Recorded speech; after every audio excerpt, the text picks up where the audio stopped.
Oh, we're all very thankful for that. Yeah. Oh, fantastic. All right. Do this. Welcome to another episode deep coast to coast. My name is Bobby, and I am tonight's Dungeon Master. Tonight, we're doing the Sword Coast Explorers. This is a homebrew campaign. It's West Marches style. If you don't know what that is, go Google it. But instead of West Marches, we're marching east. It takes place in old days of Faerun. Waterdeep is just a tiny town instead of a big sprawling city. And we've got a group of adventurers who have been called to march east, discover what's going on out there, get into some mischief, some adventure. And that's what we're going to do tonight. So we have 4 people that are going to be joining our game today. So nice small party. Should be pretty easy for a nice, good TPK on a Thursday, right, guys? Everybody likes that. So we're going to do some quick introductions. Give us your name, your race and class, and then if you want anything from your background to be known, feel free to drop that in there. And then we'll do a quick recap, and we'll get rocking and rolling. So let's start with Wakan. Yo, what's going on? My name is Wakan. I'm a total ranger who's also specializes as a gloomstalker. And that's it. All right, right on. Thank you. You're level 3 now? We can do levels too. Yes, I'm a level 3 gloomstalker. Right on. All right, moving to Shatter. What's up? I'm Matt, playing Shatter, level 3 Kenku monk, Way of the Ascendant dragon, really dark past that has to do with dragons, might have something to do with tonight's adventure, and I can't talk, I can only mimic. Awesome. We played into the pregame pretty well, which we'll explain in a minute here. Charos.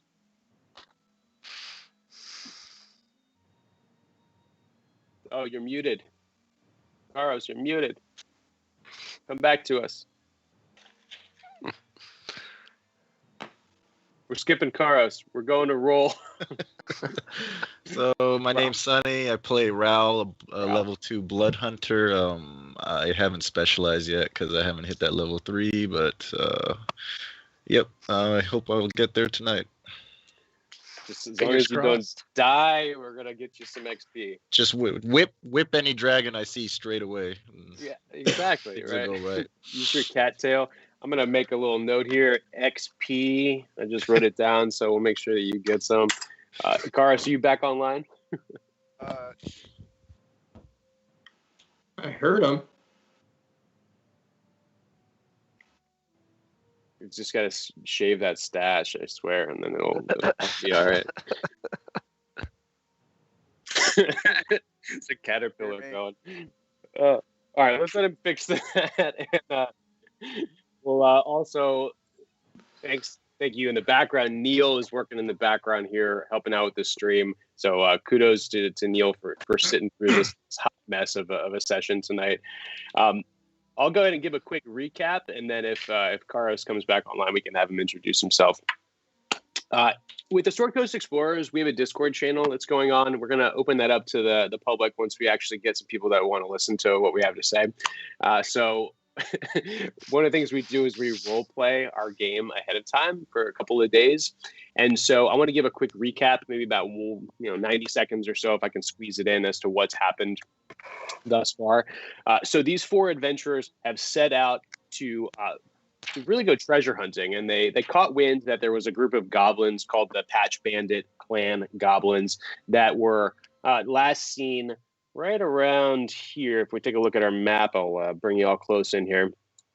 Right around this triangle here, and that represents a small mountain / big hill, however you want to think about it, that is just east of this main road here, about 10 miles or so. And you can see right there it says Goblin Tracks, and that represents just that there is a path of goblin tracks that lead off of the road. And so it took them about a day and a half to get out there. And they made their way there. By nightfall, they found goblin tracks. Looks like something had been pulled off the road. They came across a cart that had been pulled off right at the edge of the forest. And there was a trap there that they discovered with their keen eyes. They decided to try to set that trap off to alert any goblins and ambush them. Right around that time, they started to hear the flapping of very loud, very large wings off in the distance towards the direction of that that mountain there. long story short, they set off the trap. The goblins jumped out of the trees, but ran into the woods, following the sound of those wings. They made tracks against them, or followed them through the woods. Took them a little while to find the entrance to a cave right at the base of that mountain. And right as they got in there, Shatter had a great idea. And it was, hey, there's probably some bad guys in this cave. Let me mimic the sound of a dragon, because that will be a great thing to scare them out. So he did. He bellowed nice and loud, nice big roar. And I won't make him imitate that right now, but maybe I will later. And having a bunch of bad guys run out of the cave, the call was answered with a very similar roar that came from the top of the hill. And quickly they dove into the cave, only to see a giant red adult dragon descend right outside of the cave.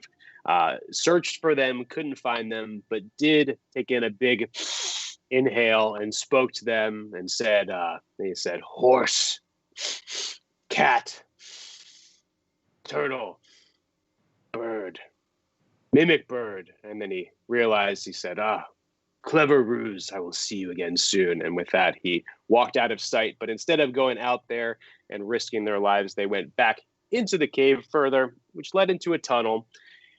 And they followed the tracks down.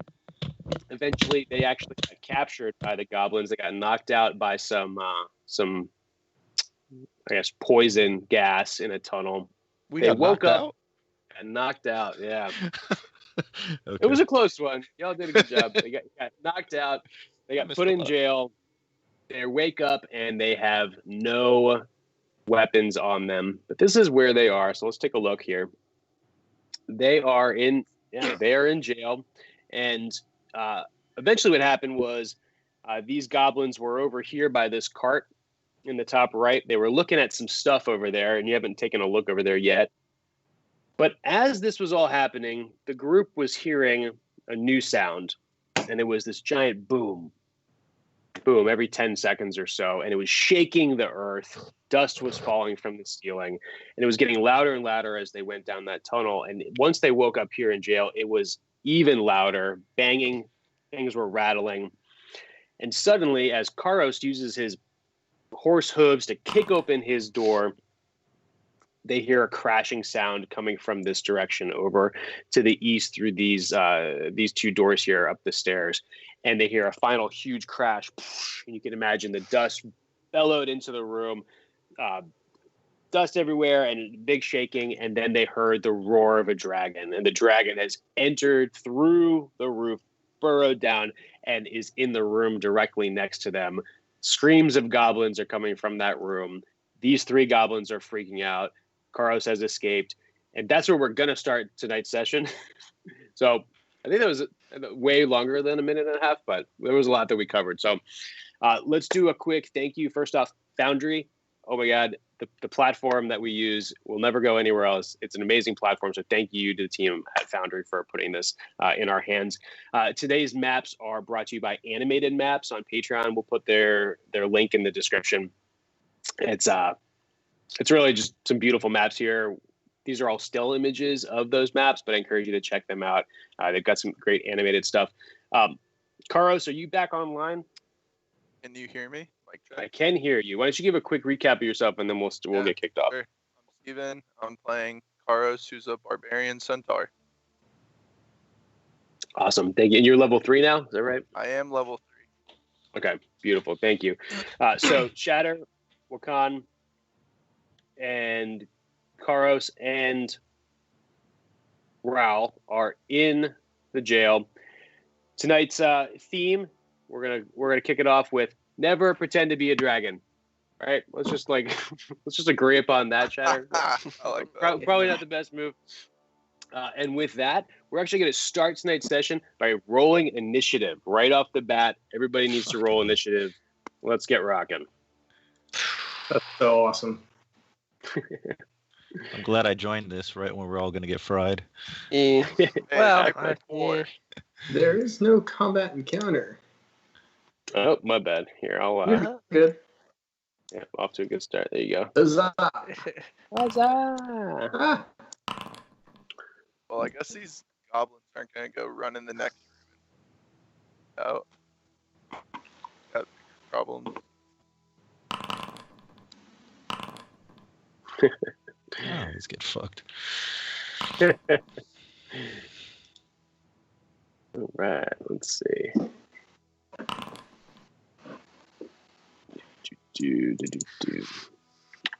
Looks like everybody in there, and just grab.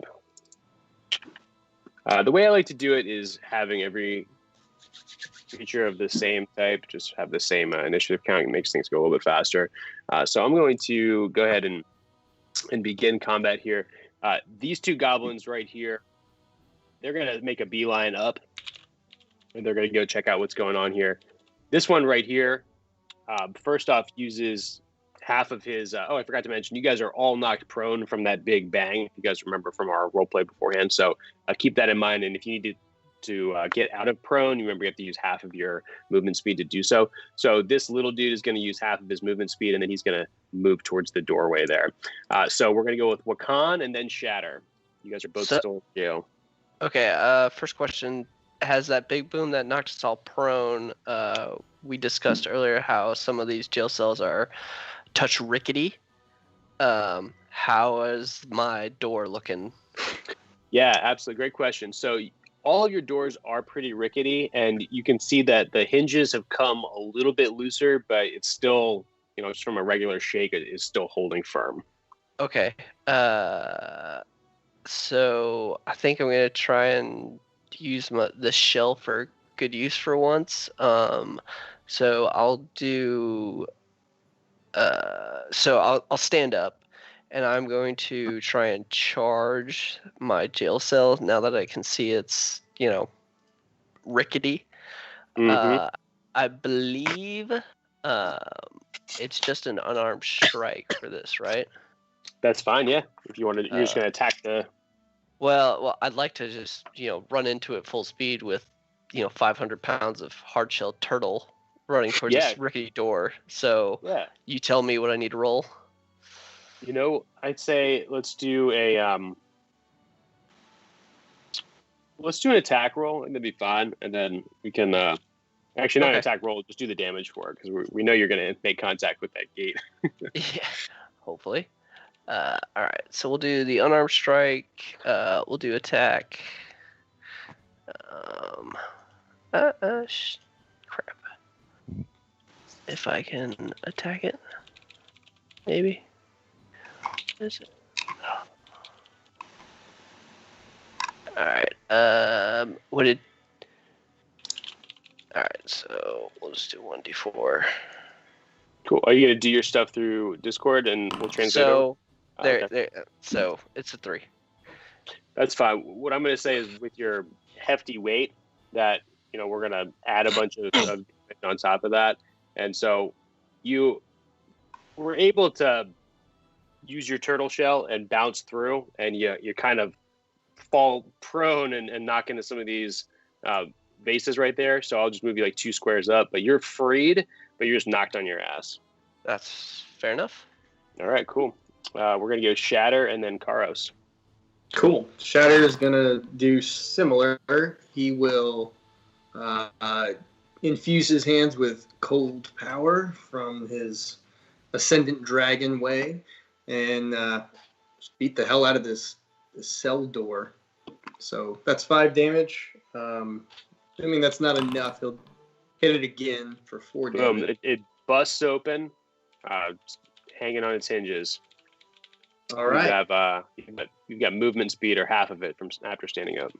Yeah, I'll take my half, which is 20, and so that counted as my action. All right. I'm gonna move this direction to where. Okay, apparently I can't do that. Oh, it's paused. There you go. My bad. No, you're good. Moving towards the cart where awesome. I think our stuff is. So throw a perception check down real quick. And then Charos, you're on deck.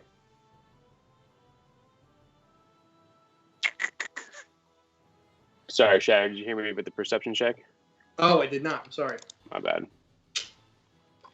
Since you're glancing over at that cart. Great.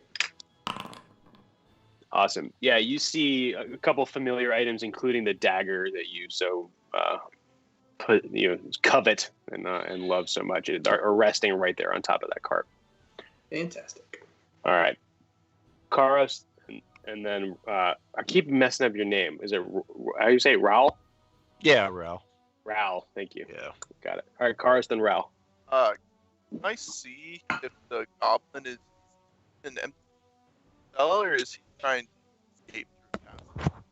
It is a doorway that's headed out. He's trying to escape. Okay. I'm going to just attack him. Okay, cool. Get your ass on over there. I'm just gonna attack with my hook. All right, you're cutting in and out with your audio, FYI. Okay, I'm gonna have to change the. That's fine. Just gonna All right, try to hoof strike. do it. Roll that attack roll.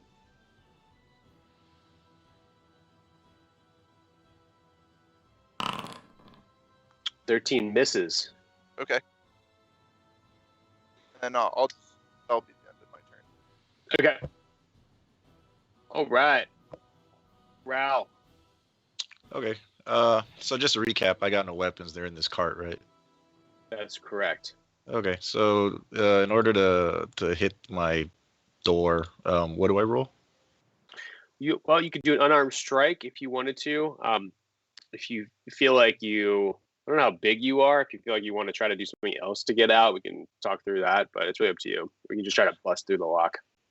Yeah, I think I'll try to, I guess, concentrate on hitting or breaking the lock since I don't think I'm that huge, or at least I'm not turtle huge. So yeah. So in your character sheet, there's under inventory, there's unarmed strike, and you just roll that bad boy. And then okay. Not making you guys do the attack roll because I figure you're gonna make contact with the door, so you just roll for damage. Just damage. Okay. Normal. Boom. All right, you got you do it for 1 damage, and you feel like it got a little bit looser. But you're still in there. Like, oh, dude. Anybody? All right, man. This always happens. Yeah, it's all good. All right, I'm gonna move you guys through combat here. At the top of the turn order, you guys hear more screams of dying goblins coming from the room to the right, and then you hear the maybe not familiar sound, but the sound that you've heard in nightmares of a dragon's breath weapon being unleashed on the room, and suddenly hot air blows through this doorway here, and these 2 goblins are blown backwards. They take a little bit of heat damage here, but this room is now engulfed in flames to the right. There's a lot less goblins screaming. Let's put it that way. These guys now use half of their movement speed to stand up after getting blown backwards, and they're going to move down here. It looks like they're making a beeline out of here. This goblin is going to try to move away from you, Charos, so you can take an attack of opportunity as your reaction.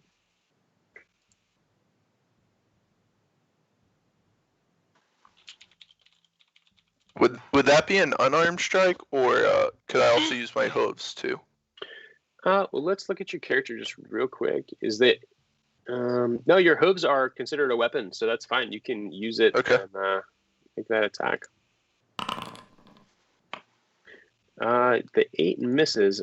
Yeah, you rolled a 3 there. Yeah, the 8's gonna miss. So you miss the little guy, and he's able to run past you. He disappears, and Charos, you can see that the next room over, it's about 10 feet in, and then it makes a sharp turn to the right, and you almost feel like there might be like a cliff edge over in front of him. Or something that you can't really see, but he moves in and then moves to the right. So I'm going to pull him off of the map there. Okay. And with that, we're going to go to Wakan, and then Shatter, you're on deck. You said I was knocked prone, right, from busting through the gate or the. Yeah, I'd like to think that you're like belly up too, like turtle. Okay. Maybe Right spinning on. still. Sure. So I will take half my movement to stand back up, and then I'm gonna hold on. Damn. Crap. Is that cart that may or may not have all of our stuff in it? Is that on wheels? It is. How strong are you, Shatter? I'm a bird. All right. Big manlet bird. Birdman. Birdman. Yeah, can't be a bird without wings, buddy. Oh, dude, that's a low blow. I'll tell you what. I think I'm gonna walk my 15 feet over towards Rowl just in case he can't get out of his cell on this next roll. All right. Nice. Thank you. You're welcome. Please don't let me burn to death. Ladies and gentlemen, there you go. All right, Shatter. All right. Shatter's gonna hop over to the cart, collect his effects, and place them where they go. Can I carry everybody's stuff? Yeah, you totally can load it all up. Okay. I've expended my movement, so before I do that, I'm gonna chuck a spear at this guy. Closest to me. That's fine. I'll let you do that. Good measure. Eight's gonna miss. What's up with y'all's rolls tonight? You wasted it on the perception checks from 2 days ago. Yeah, right. You can really tell about those tracks, man. Ooh, you did a great job a couple days ago. I've gathered all our stuff, and I'm done. All right, Charos. Then Rowl, and you're off to the top again. All right. So let me see. Is there? Can I see anything else around the room? Are there any like keys laying around, or like this area right here that has this little fire pit? Is that all there is? Just kind of a fire pit? Yeah. So the room itself looks like it was built obviously for a jail, but you don't get the sense that it was a goblin jail. You think that they have kind of moved in here. So everything is a little bit old and decrepit. Okay. You're not even sure that any of the locks, or all the locks, even really work. So you don't see anything really of value around. Everything's kind of broken down. Okay. And we're still in the cave, right? If I look up, if there's any sort of torchlight, can I see the rocky roof, more or less? Yeah, great question. So it's the same type of rock that you saw in the tunnel. So yeah, it's definitely, you get the sense that you are just kind of deeper into that cave system. Okay. So I'm just going to move forward my 40 feet, and that'll be the end of my turn. Okay. Awesome. All right. Bottom of the order here. What you gonna do, Catboy? I'm gonna try to hit that lock again. It's apparently it's a lot sturdier than it looks, I guess. Wait, can I use a claws? Does that even matter? Because it's not. I guess. I'm not sure if it might actually have higher damage. Go ahead and use it. I mean, okay. It can't be worse. All right. Did I get out? Oof. A little. You're able to claw open that padlock there, and the gate swings open, and you can now use your move. Level 3 now, or? Yeah. That was actually a 1 million XP lock. Almost there. Do I move, or has that expended my... You can use your movement, yeah. You did your action, you can do your movement. So Shatter, I think he's picking up all our stuff. I guess, how far can I move? Can I, go get my stuff, or... Well, let's look at your character sheet. Your movement speed is 30, so each of those squares is 5. and in Foundry on the top left side there's this little ruler. Okay. You can use it to measure it if you want to, or you can just count by fives and rock out 30. 6 squares. Like, can you see my measure right now on the board? Yes. Yeah. Okay, so since I can't attack because I already used it, I guess I won't stand next to the goblin. So I guess I'll go to the middle of the room. Okay. Let's see, you're doing a different thing here. Let me try to get rid of some of those that you just built there. Actually, don't remember how to get rid of those. If Rowl does like Control Z, like undo for me in the past, that's worked to take the circles off. There we go. There you go. Nice. Magic. All right. 4 now. So I'll just move my guy, I guess, towards this. So just to recap, there's only one door out of here, right? Where these 2 goblins are on the right. You mean the door that's on fire?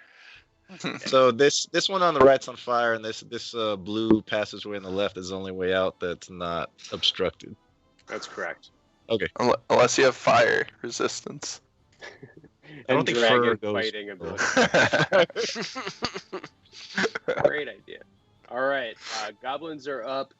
They are going to make their beeline down here, and both of them will run, and one's going to kind of skirt around. One is going to take a quick swipe at you, Rowl, and he is going to swing his scimitar. I'm going to say a 23 probably hits. Damn, he hit you hard. Nice. So I'll start making my other character now, or? Wait, you didn't make one before this? No, so, it's Rowl's brother, Bowl. We all have similar names in our litter. So do I have to roll anything to like? No. So you look at your character sheet and you look at your armor class, and it's 16. So the 23 hits because it's greater than the 16. So you take 8 damage. So you just mark it on your character sheet. Just take that 8 off of that 20. Okay, boost this to 100. Okay, cool. And the other goblin is actually going to use his running. He's going to be dashing, so he's going to run right on there. So he's going to double it up. All right, and that's it. So Wakan, you're up, and then Shatter. All right, so since Rowl's out, and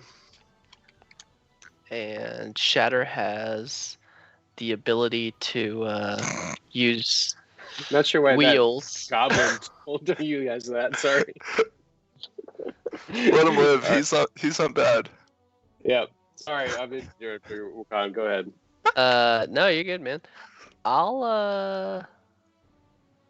walk to this dude and try and hit him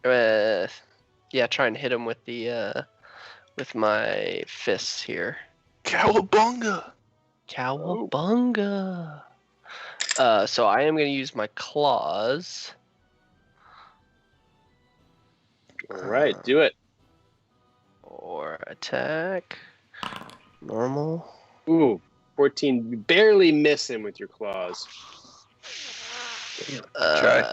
I believe I have a bonus action. I'll try and hit him again. I don't know what your bonus actions are. I don't think you can attack with your bonus action, can you? Yes? Question mark? You're the DM, so if you say no, then no. That's not how this works.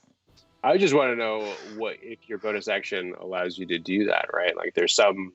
Well, I guess Rangers have that. I'm not sure. So I'm normally. This is why I think I can, because normally I have 2 swords, and I'm 2-weapon fighting.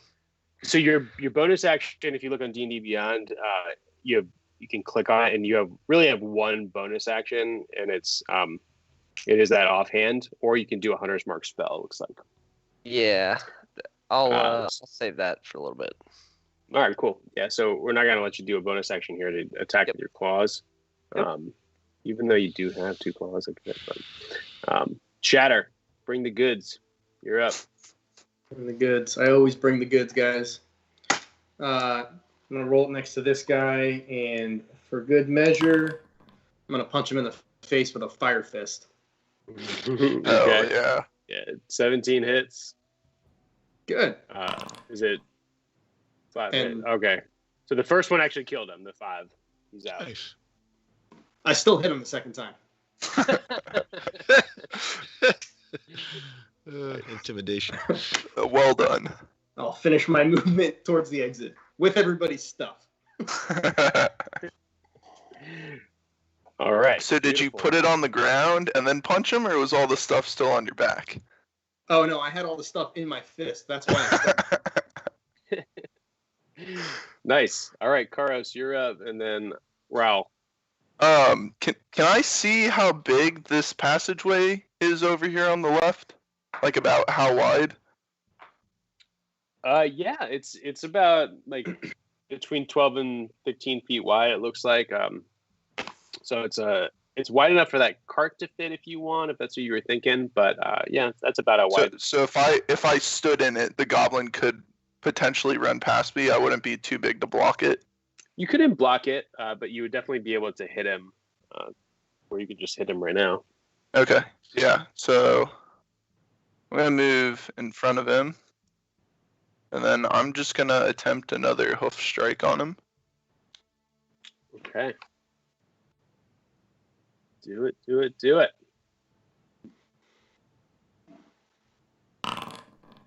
Does a 20 hit? The 20 does hit. It hits very well. And tell us how you... I should have done this for the first one. Sorry, Shatter. You'll get to redeem yourself. Tell us how you kill the goblin. So Charos walks, I guess, past him and then does kind of like a little donkey kick with his hind legs, squishes the goblin's face, and that was the end of him. Does it kind of bounce into Wakan a little bit? A little bit. I think the turtle's a little short, so he rolls over him. And now Wakan's got this cool goblin blood-colored paint job on his shell. Yes. Excellent. All right, well done. We're going to stay in initiative for right now, even though those 2 guys are dead.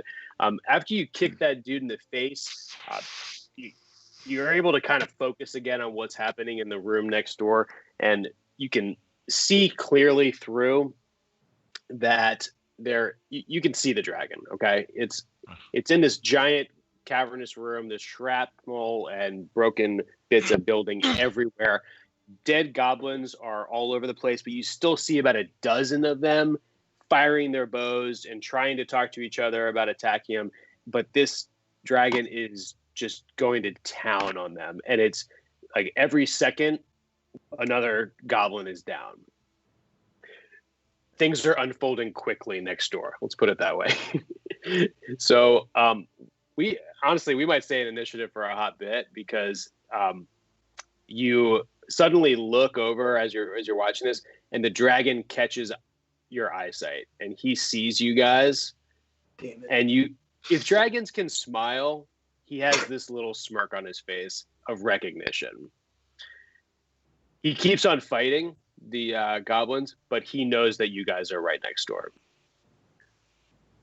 So, Charos, you actually can still move if you want to. So I'll let you go, and then Rowl, and then we'll go up to Wakan.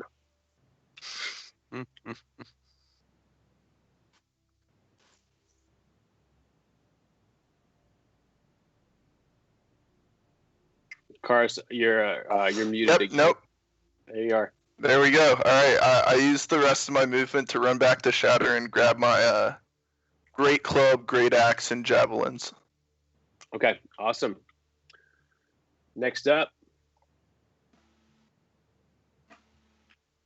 what's the move? Rowl. Is it my turn? Sorry. It is your turn. I thought it was Wakan. No, it's Rowl. Rowl's after me. Rowl.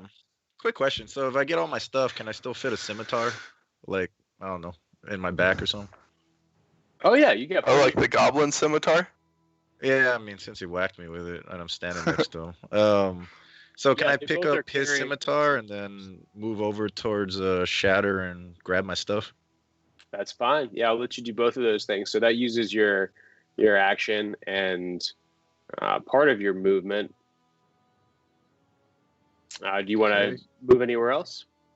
Yeah, I guess we're all in agreement. We're going out the other way, right? Or are we? Oh yeah. Are we just all gonna rush this dragon like maniacs? It's gonna be a short session, guys. I mean, a blood hunter's Rowl's got to have some sort of advantage, right?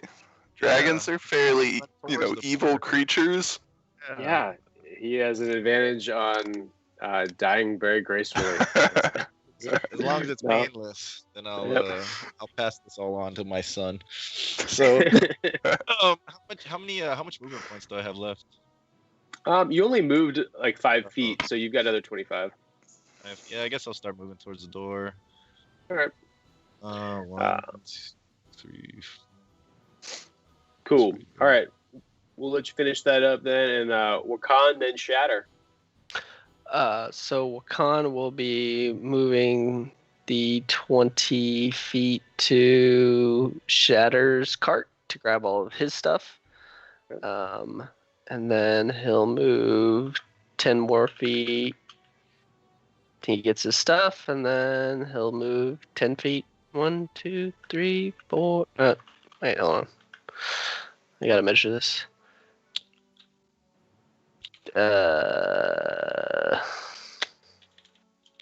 Yeah, I'll do right there. Okay. Shatter. Right, Shaw. Yeah, Shatter doesn't see any reason to stay in here any longer, so he's using all of his movement to get the hell out of here, and then he will dash to get to the edge here and see what's around that corner. Okay, so Shatter, you see ahead of you guys, or ahead of you, is another room. It looks like it has a couple different levels to it. There are a few goblins in this room. They're all chattering nervously and kind of looking right at the direction from where you're coming, because presumably they're hearing all of this racket coming down from in this room. But you're opening up into another part of the cave system. Okay. And just so you guys know, if you're not going to use an action to like grab your shit or attack, you can do what Shatter did, which was to dash, which is just doubling your movement speed, right? So remember that if you guys are trying to beeline. Okay. Cool. All right, Charos. Well then, I'm going to. I'm getting the fuck out of here. GTFO. So I'm going to move 40, and then can I dash and get out of here? Yep, you can go ahead and pop through there. You see the same thing that I just described to Shatter. There are a few goblins in this next room, but you enter into. They're still a little ways off. Sure. Okay. All right. Rowl, and then Wakan. So, quick question. Like, I picked up a healing potion in the last campaign we did. Do I still have that, or? Oh yeah, definitely. You might be able to check your inventory. It should still be in there. Okay. I will use the dash just to get out of here first, and I'll probably use that next turn. And you also have in the tavern. There's like a salesman, a wine merchant, who gave everyone a bottle of wine, which it acts as a healing potion. I'm not sure the health amount. If it was like 50% or 15 health, but that's another one you have too. Okay. So yeah, I'll explain that real quick. So it didn't really come through that well in our Discord roleplay, but what Tony G gave you guys was the flask is what is really that valuable. Did you say Tony G? Tony G. Yeah, Tony G is the he's the goblin merchant. Yeah, there's this whole you got to check it out. It's hilarious. So Tony G gave you the. I don't know. Matt can do it better than I can. But anyways, forget about it. Forget about it. The flask he gave you, if you fill it up once a day, it acts as a potion of like supreme healing. So it can like basically fully restore your health. Right. So you have that, but you also have 1 potion of healing, which gives you 2d4 plus 2 when you drink it. And I'll pop that in your inventory because I don't think that you actually do have it. But you go ahead and move where you want, and then you can drink that using an action later. Okay. All right. Well, I'm just gonna run flat out and go to the next room. Yeah. All right, Wakan, you doing the same thing? Get out of there. All right. Brian, you're muted.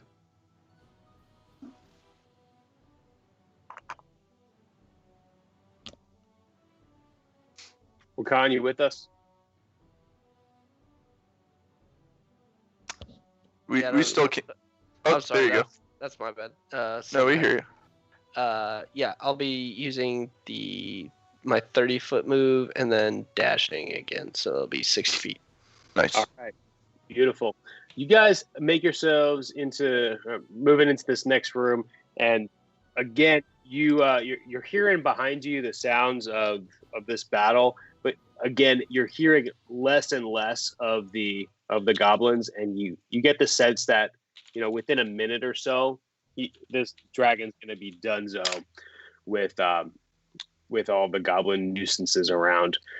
I'm going to move you guys to the next scene. Okay. You arrive in another cavern. There are several goblins, some perched up high. Actually, all of them are perched up high. You're on a lower level, and you walk into this area, and they've been keenly watching this door, right? The way that you came, because they're hearing all of this, but they did not expect to see you guys. They quickly regain their composure, and they draw their short bows to attack. So we'll go ahead and I think you may have to re-roll initiative. I'm not sure. Let's see. I think we will. Yeah, I think you will. Good for us. Good for you. Yeah, these little fuckers. So go ahead and do that. And you will all of them. Not good for me. Damn. How many goblins are there? I think there's 6 of them. Oh, I'm dead. All right, here we go. So yes. So we're when we walked to the caves, could we tell this was okay? But if you recall from what Tony G said, these patch bandit goblins are notorious thieves and hoarders of treasure. So you get the sense that there might be something more to what's going on in this cave than what you've seen so far. And also, as you look at these guys, you see, again, similar description to the one you saw when you got gassed, is that they're all wearing these clothes that are seemingly sewed together from like 100 different pieces of clothing. All of them look different. And they all look like they're a little bit paler than Tony G. Like they are definitely living underground type of situation. Big old jagged teeth, pretty menacing looking. Not something that you think you can necessarily negotiate with. So, in any case, let's get rocking. So they see you, they draw their short bows, and it is your turn, Rowl. So all of them draw their short bows, you said? Yeah, they're all rocking and rolling. And is there any structures in the floor plan that could give some cover, or it's just all flat? So that's a great question. So we haven't done too much work with cover, but I will definitely, we can implement that tonight if you want to. Right in front of Shatter, there are some giant mushrooms that you feel like you could probably slide behind. Same thing north of Charos. You can do that. And honestly, right where you are, there's those mushrooms. Right where you and Wakan are is this wall, right? So you could hug the wall and be out of range of some of the goblins to the south. Okay. And even probably grab like a quarter cover. So something to consider for sure. Okay. And this wall, is it right below me, or is it right where this goblin's at right here? You're right next to a rock Right next to it? Okay. Yeah. So I will move to that aforementioned cover and drink my my potion. Awesome. Yeah, you're right up on the wall there. I'm just gonna put you like right there, so just kind of chilling on it. So what you're gonna want to do is roll. Actually, if you go into your inventory, you'll see it. But just do /roll 2d4 plus I think it's 3. Or you might be able to just click on it. 2d4 plus 2. Yeah, you should be able to click use potion of healing in your inventory and rock and roll. Okay, use potion. And while you're figuring that out, we'll let Wakan start rocking out. Okay, there we go. It goes. Click it. See what happens. Wakan, you're up, man. He's playing with his headphones. Look at this kid. Come on. It's not a Get reprimanded. Come on. Wakan, you're up. You regain 2d4. All right. So I'm gonna. Damn. 2d4. So with my Dread Ambusher ability, I actually have 40 feet of movement. So you said this cat up here is up high? Yeah, he's about 25 feet in the air, maybe 20. 25 feet in the air, and this dude is. I'm sorry. Is this right here? Is this stairs, or is this dude just on like a plank? 2d4 guy. plus That guy's on a 6 plus plank. 2. Okay, that'll work. And there's from where you are, there's no visible way to get up there. But the guy to the north, you can see. If you were to go around the corner, you can see a little ladder next to him. A ladder. Got it. All right. Well, is this over here ladder or stairs? That's a little ramp up. Ramp. Okay. All right. I'm just gonna take a shit. Take a shit. I mean, that might have some impact. Is that your bonus action? I'm gonna. Sorry, that's wiping. Yeah. I'll take a shot with my longbow at this character right there. Awesome. Make it happen. You guys have weapons now. Isn't that fun? Yeah. Crazy. Yeah. Kind of like the hooves. Damn. You knew how to use them. 11 misses. Alright, well. Oh, that's that's it. cool. So, Brian, did you click on that and then click on your character sheet and roll attack? Yeah. Okay, cool. That's neat. So one thing, Wakan, you may have missed is Rowl pointed out some cover situations. Did you hear that conversation? Yes, I did. Yeah, so you can hug the wall if you want as part of your movement and try to get a certain amount of maybe like half cover from some of these guys. Yeah, I think I'm gonna try and hug this northern wall. Kind of move that way, if possible. Let's do like a.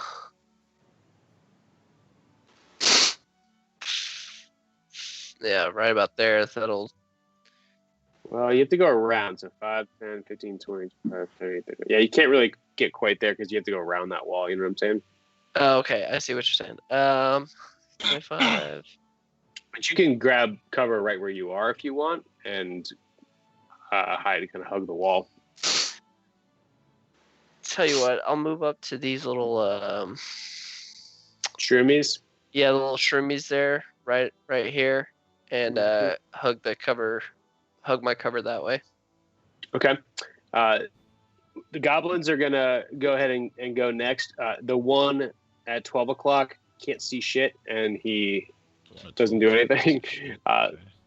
The one that is right over here takes a short bow attack against Wakan. Wakan, you have half cover, so you're gonna add 2 to your AC to whatever I attack right now. Okay.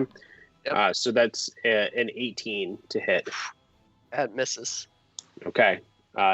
These two guys at the top are going to do the same thing. One's going to attack you, Wakan. He has a crit fail with his attack roll. He drops his bow and it falls down below here. The next one's going to attack you, Wakan, with 16 to hit. Misses. He misses. All right, the one down here is going to attack Charos. You are not in cover, and just your regular AC 9 to hit. 9 does not hit. 9 misses. All right, this guy's going to move over to here, and he's going to try to shoot down at you, Shatter. 6 to hit. Does not hit. The goblins curse and stomp their little goblin feet because they just sucked ass. Shatter, it's your turn. All right. So I don't. Okay. So there's no immediate, obvious way to get up to this plank. This guy that just shot at me, right? Not from where you are right now. Not from where you can see. And am I able to determine what's going on over here in the far west? And I'm guessing I don't know what I can tell. There's kind of a corridor here, but what about? Is that an exit? Do I know? Too far? Yeah, good question. So it looks like to the north, where the map kind of ends, like from an image standpoint, is a wall. But it does look like the cave continues on to the west and to the south. Although I guess you can't really see that yet, but I'll just tell you now. It does look like it does continue to the south. Okay. Me? What? Oh, I'm sorry. Was that me? Sorry. Neil was telling me something, but I forgot that people on the stream can't really hear him, can they? I'm talking to myself. That's not right, man. Not right. That's not right. All right. I'm gonna. Shit. All right. I'm gonna dash so I can come right over here and hug the wall to get whatever partial cover I can, and I'd like to know what I'm looking at to the south. All right, beautiful. So to the south, you see the cave continues on. It looks like it opens up a bunch into like a giant cavernous area, and you hear the chattering of goblins down there. You also hear kind of the barking of dogs. And also right where you are, like right in front of you to the east, is a rope that you see kind of like sticking through the rocks there. That rope kind of sticks out. It's just kind of wedged in there. And you can tell that's one way you might be able to climb up and get to that platform. Cool. That's 25 feet up? Yeah, like 20, 25 feet, yeah. Okay. I'll relay what I see if I'm able to do that, but I didn't burn too much of my action there. The way that I play it is you're always able to just kind of call something out as long as you're not having some filibuster. You can try and call something out. Well, the way Shatter talks, it might, Okay, cool. That ends my turn. All right. Charos, and then Rowl, you're up. All right, so I'm going to attempt a javelin toss at this goblin buddy nearest. Mm-hmm. Does a 20 hit? 20 does hit. For 9 damage. Tell us how you kill him. Charos looks at the goblin who just tried to shoot Shatter, and he turns with one, launch of his javelin, hits him right between the eyes, and pins him to the back wall. Vicious. Wow. Vicious. Damn, you've been thinking about that one. All right. You want to move it all? Yeah, I'm gonna move. Let's see. I'm gonna move. If I move 40 feet, I see how. Can I get cover along this wall if I were to move 40 feet this direction? Or sorry, kind of that northwest. You can get cover from some of them.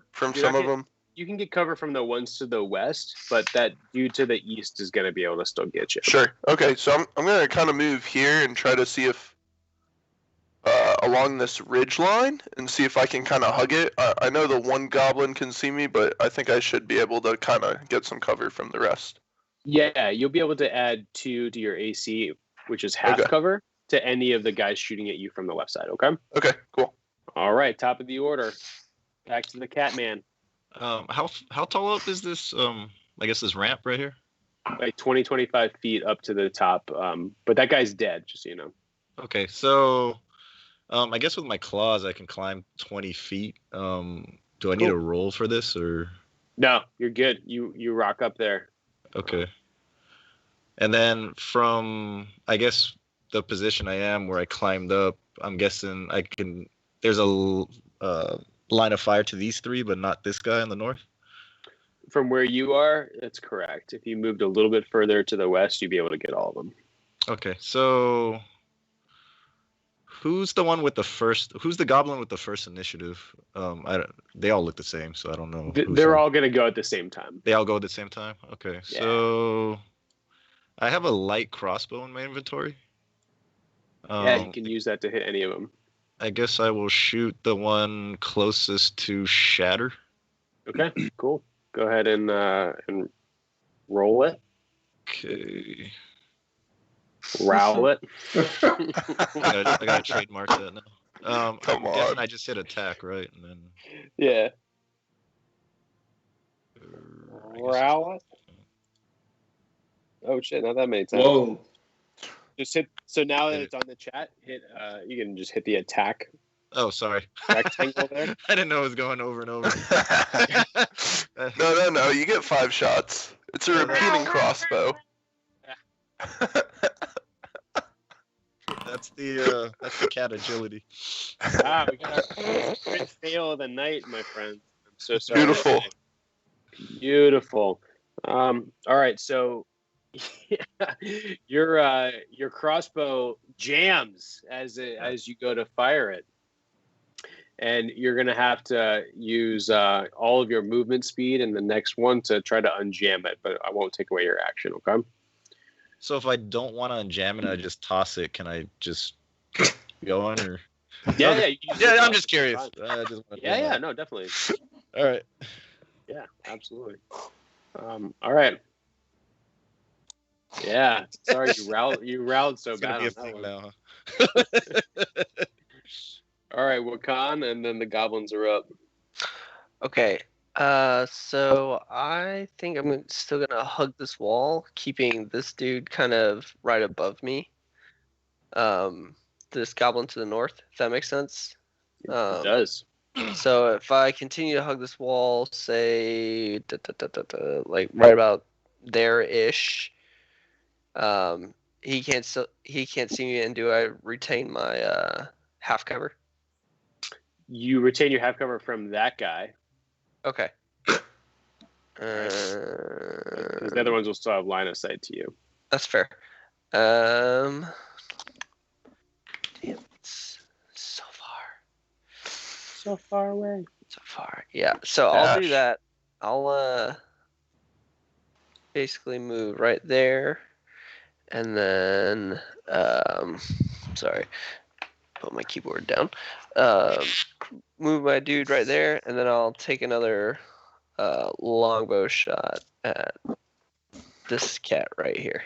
All right, cool. Make it happen. Stupid. Wow.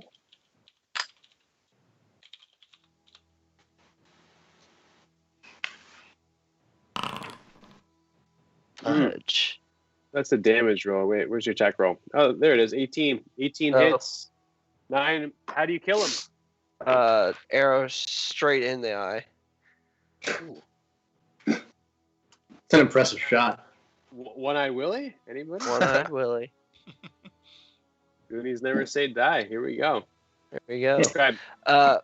So I have a TMCA. DM question there for you. Go Did ahead. I take damage or did I just my sheet update to lose some hit points? Yeah, I don't think that you took damage. I don't. No, Okay. he didn't. Yeah, I don't think you've taken damage. Go ahead and. Okay, I was Put just that making sure. Okay. So Cool. after you finish shooting that guy in the eyeball, you hear a sound from behind you from where you guys came from, and it sounds like the dragon has busted his way through, is attempting to bust his way through into the jail. You get the feeling that you've got a matter of seconds before he appears in this room. And now it's the goblin's turn. So this goblin looks at Charos and takes a pot shot at him. Second. See him. 21's going to hit you for 3 damage. Yep. This one has no weapon. He is going to flee, and he dashes south. This one right here is going to attack. He's going to try to attack Charos. Charos, you can add 2 to your AC for your half cover. 19 to hit. Yep, hits. That hits. What's your AC normally? 13. Okay. You'll get better. Don't worry. That seems low. I should have raged. Yeah, you should have raged. Bonus action rage. 3 more damage to you, and then this one's going to attack Wakan, and he does. You do not have any sort of cover from him. His perspective. 10 to hit. 10 does not. Okay. And that's going to be the end of the goblin's turns. Shatter and then Charos. Okay, so Shatter will first off shout, "Just run!" to everybody. What's the voice that you use since you can't really talk? So his voice, he's been around for a long time. He's been around people that can talk for most of his life. So he has a perfect memory. So he's able to mimic everything he's heard. So he kind of pulls snippets. So when he's talking, it sounds like a smattering of movie clips kind of mashed together. So this is a short phrase. So it'd probably be something like, "Just run." Nice. And he's going to move into the next room, south. Okay, so you bolt south. All right. I'll tell you what you see in a second. Let's keep going with Charos and then Rowl. So the passageway you said we walked through earlier was about 12 to 15 feet wide. Is that right? Yes. Okay. Does Charos know how big a dragon is? Or did we see him earlier when Shatter made his kind of dragon call? Yeah, so he's big, but you get the sense that he could force his way through with some effort. He can't just easily pass through, but he's strong and that he could bust through some of this rock. It's just going to slow him down a little bit. Sure. Okay. I think so. Charos is going to use. He has 3 javelins left. He's going to toss another javelin out at the goblin that's right above Wakan. Okay. Go ahead. And he's a little pissed off, so he's raging right now because he just got hit by 2 of the goblin's longbows. Mm-hmm.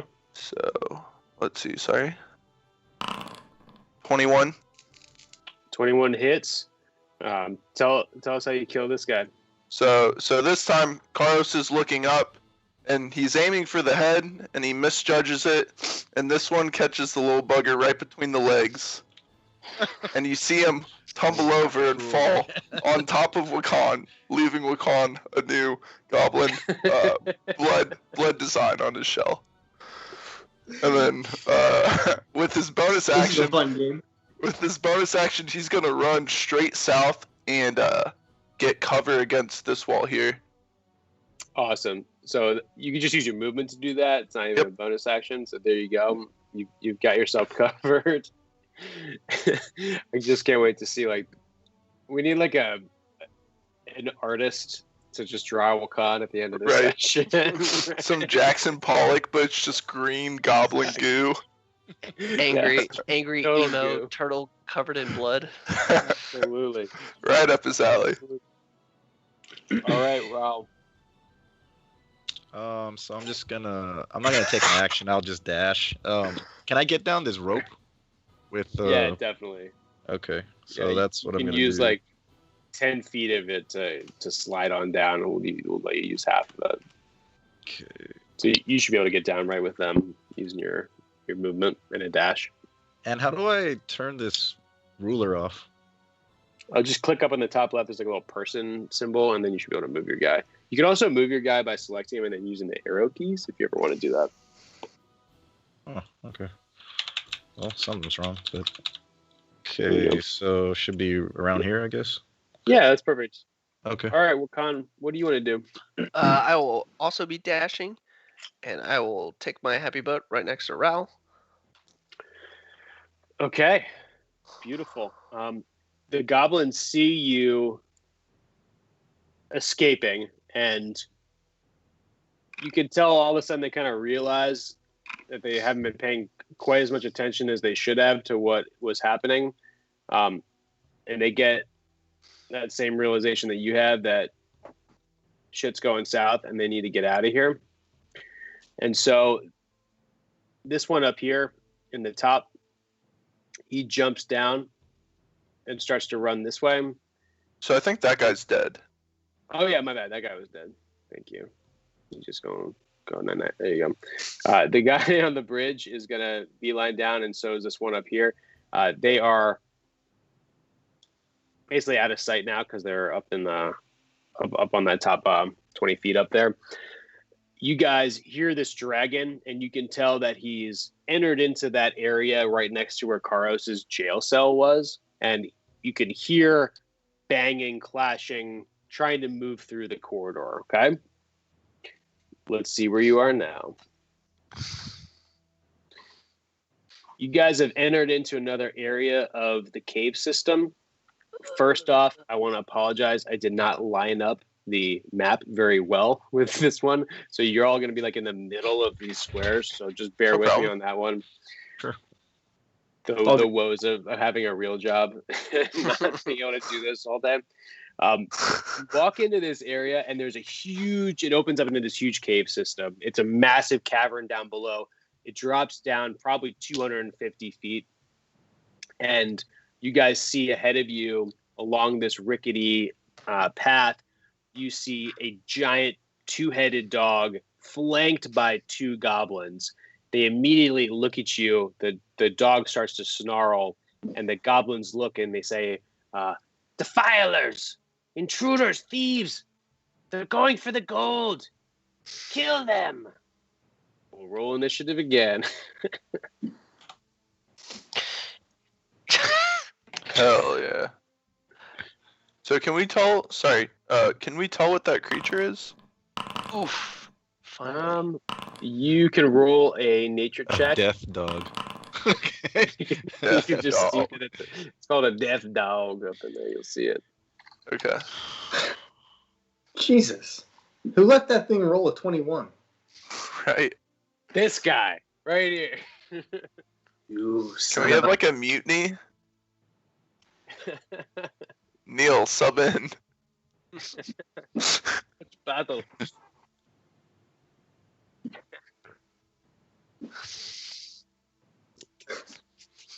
Maybe calling in Uber Eats to deliver you some really good booze, Bobby. Excellent. Maybe Tasser needs to hop in and join to feed this death dog. All right.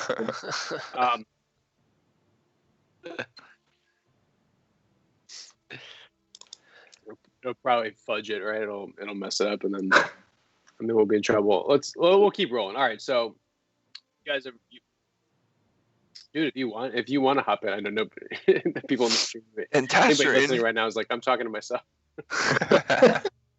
Talking to Neo. You just hear him. Sure, Bobby. Sure. Yeah.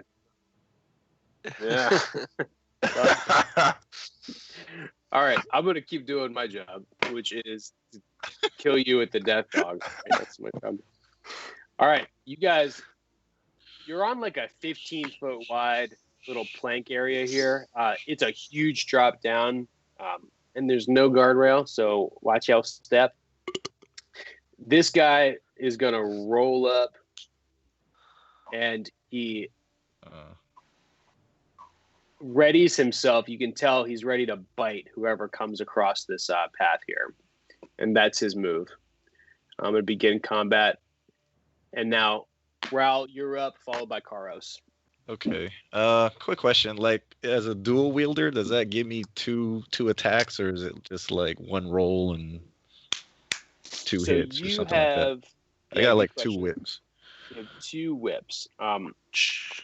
You will be able to use your second whip as your bonus action, and it is called like an offhand attack. Okay. Usually, what that means is you can't use some of your bonuses for it. So I'll keep a look out on the chat as you roll it, and we'll figure that piece out. But yeah, you should be able to go up and just whack, hit them both. Okay. And then I'm not really familiar with how it works, but I got like a blood right thing that I could make my whip have fire damage. It says I can roll like a Hamato crit dice roll to take my blood out to activate it. I don't know where that is. Yep. Okay, so it's called the Blood Maledict, and that's like a hunter thing. So what you can do is essentially you can inflict a wound on yourself, right, or your weapon, and that's like this whole like Crimson Right thing.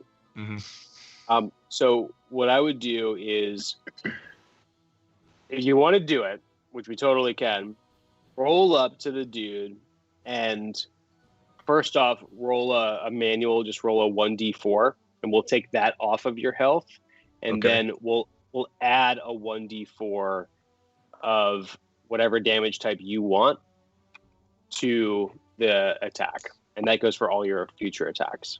Okay. So 20 feet. I guess I'll roll to the middle.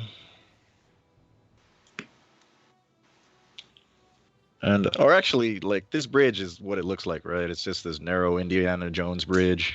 You got it. Okay, and is it pretty rickety, or is it flimsy, or what's going on with it? It is both of those things. Oh, nice, cool. Let me just roll this guy back now. Okay, so, and I'm guessing when I look over the edge, it's just pure black or something. Yeah, I mean it's super black, but it's you could tell there's a couple like peaks coming out. You can see on the map there. It's deep, man. It's super deep. Okay. And these other goblins, do they have bows, or are they holding like swords or something? They have both bows and scimitars, similar to the ones in the last room. Okay. Yeah, that sucks. Okay. All right. I guess I'll whip this dog. All right. What's cool about your whip is that it does have a 10-foot reach, so you can actually just chill where you are. Okay, cool. And you're actually not going to get attacked by that death dog, because he was trying to bite anybody that came in within range, but he only has a 5-foot reach on that. So you're able to kind of Indiana Jones whip him from afar. Okay, cool. So I'll whip. Roll one of these whips. Now, do you want to do the Blood Maledict thing? Yeah, do I do that now, or how's it? Yeah, you do. So do you know how to do a manual roll? Is it the triangle dice at the bottom /4? Yeah. Okay, cool. Yep, just do a 1d4 like that. Yep. Okay. So we'll take 2 off of your hit points. I'll do that for you real quick. So now you're down to 18. Right. And now you're able to add a 1d4 of whatever damage type you want. So what kind of damage type do you want to do for this? I'll take fire. All right, cool. Yeah, it's great to do fire on a rickety bridge. Let me think. Made of wood. Black cats like to live dangerously. No. Hey, you got Rowl's got 9 lives. It's all right. Yeah. Rowl likes to roll. Wait till the rest of us cross. That's canon. Yeah, right. Well, we got the bird. We'll just grab onto the bird and he'll fly us over. So, Rowl, roll your whip normally, and we'll just add the 1d4 at the end. You'll be good. So do the attack roll first. Okay.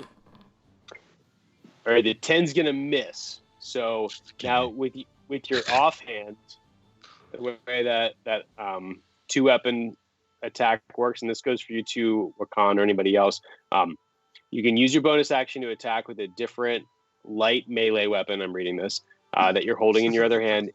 You don't add your ability modifier to the damage unless the modifier is negative, which hopefully it's not. So that'll be, when you look at those numbers there, the 3 and the 2. For you, it's that 2. You basically don't get to add that 2 to the end of it. So okay, so it's basically just the roll. Yep, exactly. D20 plus 3. Yep, exactly, and that's your proficiency bonus. So yep, so roll the attack. Okay. This is your buddy. second attack here. 12. Yes, exactly. So it's a 12. 12 misses. God damn. So you fire whip. Super dramatic though. Like it looks cool. That's what counts. That's what it's counts. Like the Balrog. Yeah. When they tell my story at the tavern, that's what matters. I'm glad they can't hear him. This is gonna be a problem. All right. So, Rowl, you used 20 of your movement, I think. So if you wanted to move back, you could. I think you've got a little bit more, or you could stay right put. And what's up with these mushrooms on the right? Is that reachable, or like is that a ledge, or what's going on with it? Are you hungry? Yeah, they're edible and reachable. So you could jump over if you wanted to and land in them. It's a little bit of a ledge, but you have to jump over. In terms of cover, is that still applicable to cover, or no? Or is it just like they're little mushrooms? No, I would say you could jump the 5 feet over and land in them and give you cover. I like that. I think that's a pretty cool move. Okay, I will move my guy here, I guess. Yep. All right. Beautiful. I like that. Well done, Charos, and then the goblins. So, I can see that kind of torch in front of the goblin and near the death dog. Is it like a wall sconce, or is it a torch in the ground that I could, maybe knock over? It is a torch that's on like a little bit of a tripod, so you definitely could knock it over. Okay, so I think I'm gonna move kind of this. What's this? 15 feet next to Shatter, and toss one of my javelins at that. If that's cool. okay. And I have a question. Last time, last campaign or mission, I threw one of my 4 javelins. Are we gonna assume that when I got back to Waterdeep that I got another javelin to fill my 4? Yeah, absolutely. Okay. Javelins are kind of ammo-like, right? Like sure. They're pretty common, so that's not a problem. Am I still in rage?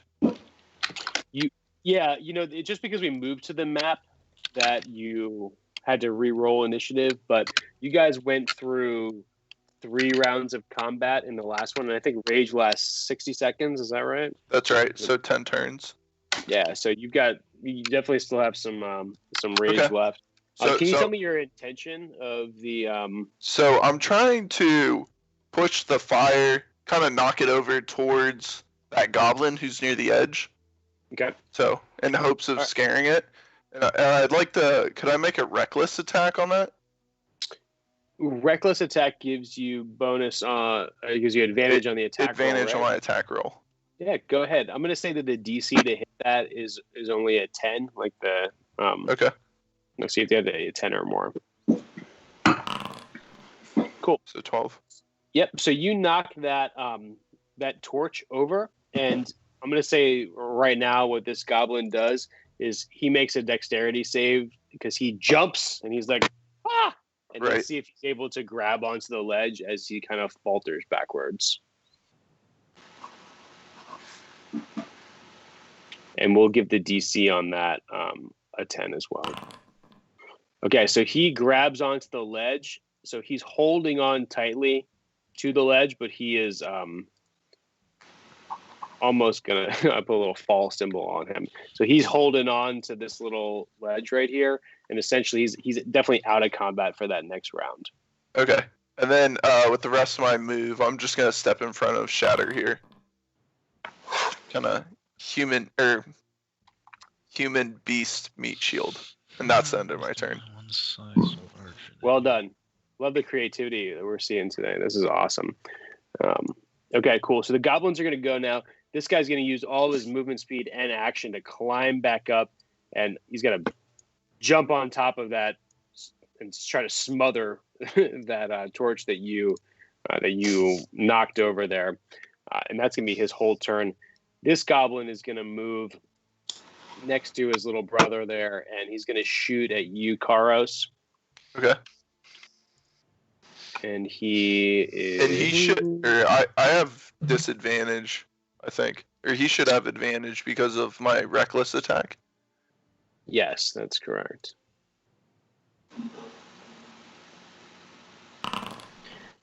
10 to hit. 10 does not. Okay. He misses. It sails right over top of you and does not hit Shatter.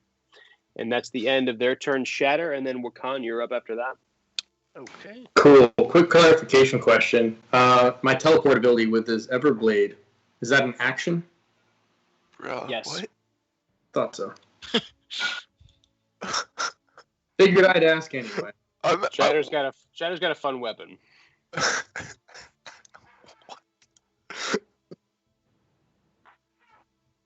Oh, dude. We'll talk about Come it on. after. God. I'm going to ignore that. All right, and jumping from kind of like what Rowl did, does that cost me any extra movement or just normal movement? No, it's just like a 5-foot little jump, so I would let you guys not have to roll dexterity or anything. You could just do it, hop right over. Okay, cool. I'm going to, that's 25.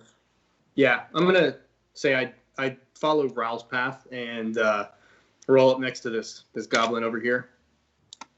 Okay, beautiful. What are you going to do to him? So many things, Bobby. So many things. I'm going to start with an unarmed strike. And that's the end of the stream. Sorry, go ahead. Used with firepower, so does a 15 hit? It does. Does 7 leave him Tell standing? us how he dies, this little guy. So with a fire-infused fist, Shatter, man, that's some good alliteration. Shatter hits him square in between the face, and his head just bursts into flames as he falls over the edge. Excellent. I like that. And I think, what did I do? That 30? Yeah, I probably used all my movement. So this guy's probably out of reach. Shit. Okay. I thought you used 35. Did you use 40? No, I used 35. So I'm gonna go ahead and use my bonus action to try and do the same thing to this guy. 21 hit.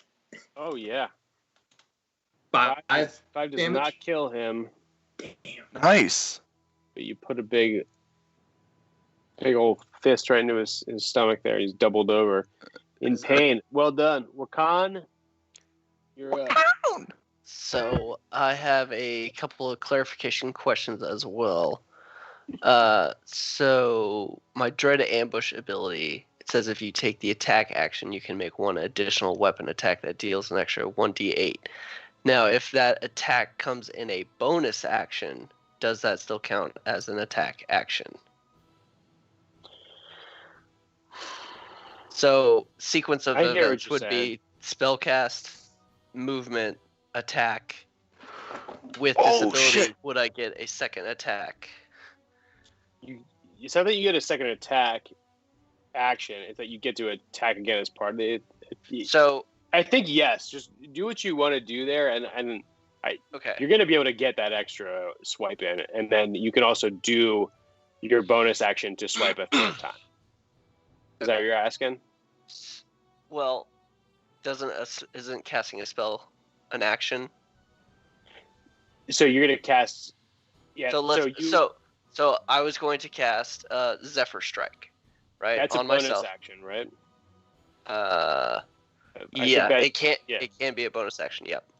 Do it as a bonus action, and then you can attack. And because of Gloomstalker, you can attack a second time on your first turn. Okay. So. Well, yeah, you won't be able to do the two-hand though because you already did your bonus action. Okay. So. Okay.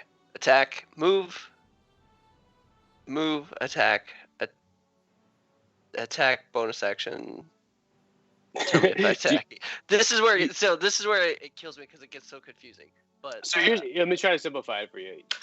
You have this thing called Zephyr Strike, which allows you to give yourself advantage on one weapon attack roll in your turn, right? Right. So if you can either do that, or your bonus action could be using a two-handed weapon. You just choose that, and then the Gloomstalker thing will be a different thing. So, do you want advantage, or do you want to be able to attack again?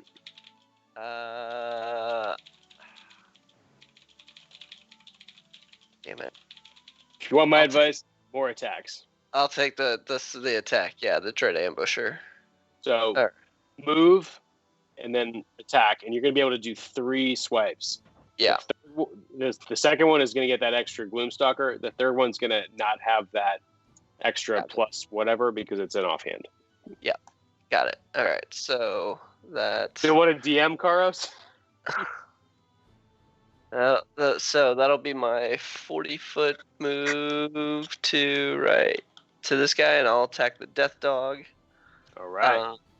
So we'll do my first attack, which will be a attack. Maybe. Attack. Okay. You have dealt. Doing the whole thing together. All right. So yeah, you hit for 15 hits, and then you did 7 damage. Okay. You get to do a second attack, and that's going to be your Gloomstalker one, okay? And that's going to give you an extra 1d6. Is that right? 1d8. 1d8. So just do the same exact thing you did, and we'll manually add the 1d8. That misses. Okay, so the Gloomstalker one misses. Now do your offhand one. So make the attack, but we'll remove that +3 at the end. That's the challenge with this automatic roll thing. Yeah. Yeah. So you did 21. 18's going to hit, so you're good. 9 damage. All right, so you get 2 hits on this guy, and you feel like you just got serious chunks out of him. He's kind of fallen to the side. He looks like he's bleeding out. Not the green goo that you want to paint on the back of Wakan or yourself. You are Wakan, but some good blood coming out of this guy. So you did some good damage. Got it. Well done. Gets complicated, but this guy's hella pissed, and he's gonna attack you, Wakan. All right.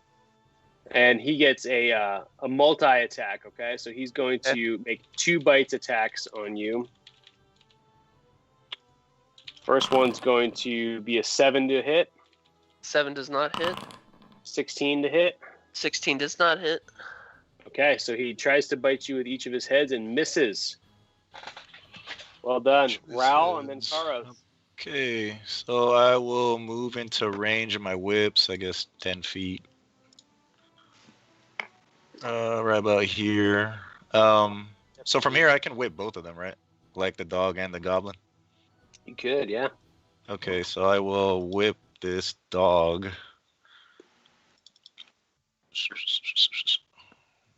Sorry.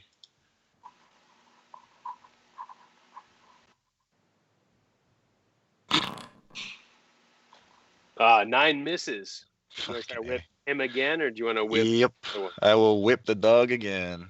Or is the goblin damaged at all? Or who's more hurt, the goblin or the goblin's dog? almost dead. I mean, they're both damaged, but the goblin's like super close to death. Super close to death. Okay, so I'll whip the goblin and pray. That misses as well. I'm just gonna become a wizard. This is terrible. All right. Well, we do need a spellcaster at some point, so. Not a lot of magic in this party. It's never too late to switch. Hey, our current spellcaster is just double booked. It's true. All right, Charos, you're up. All right. Let me see. So I'm just gonna jaunty stroll right up to Mr. Death Dog. Just gonna do a great axe attack on him. All right.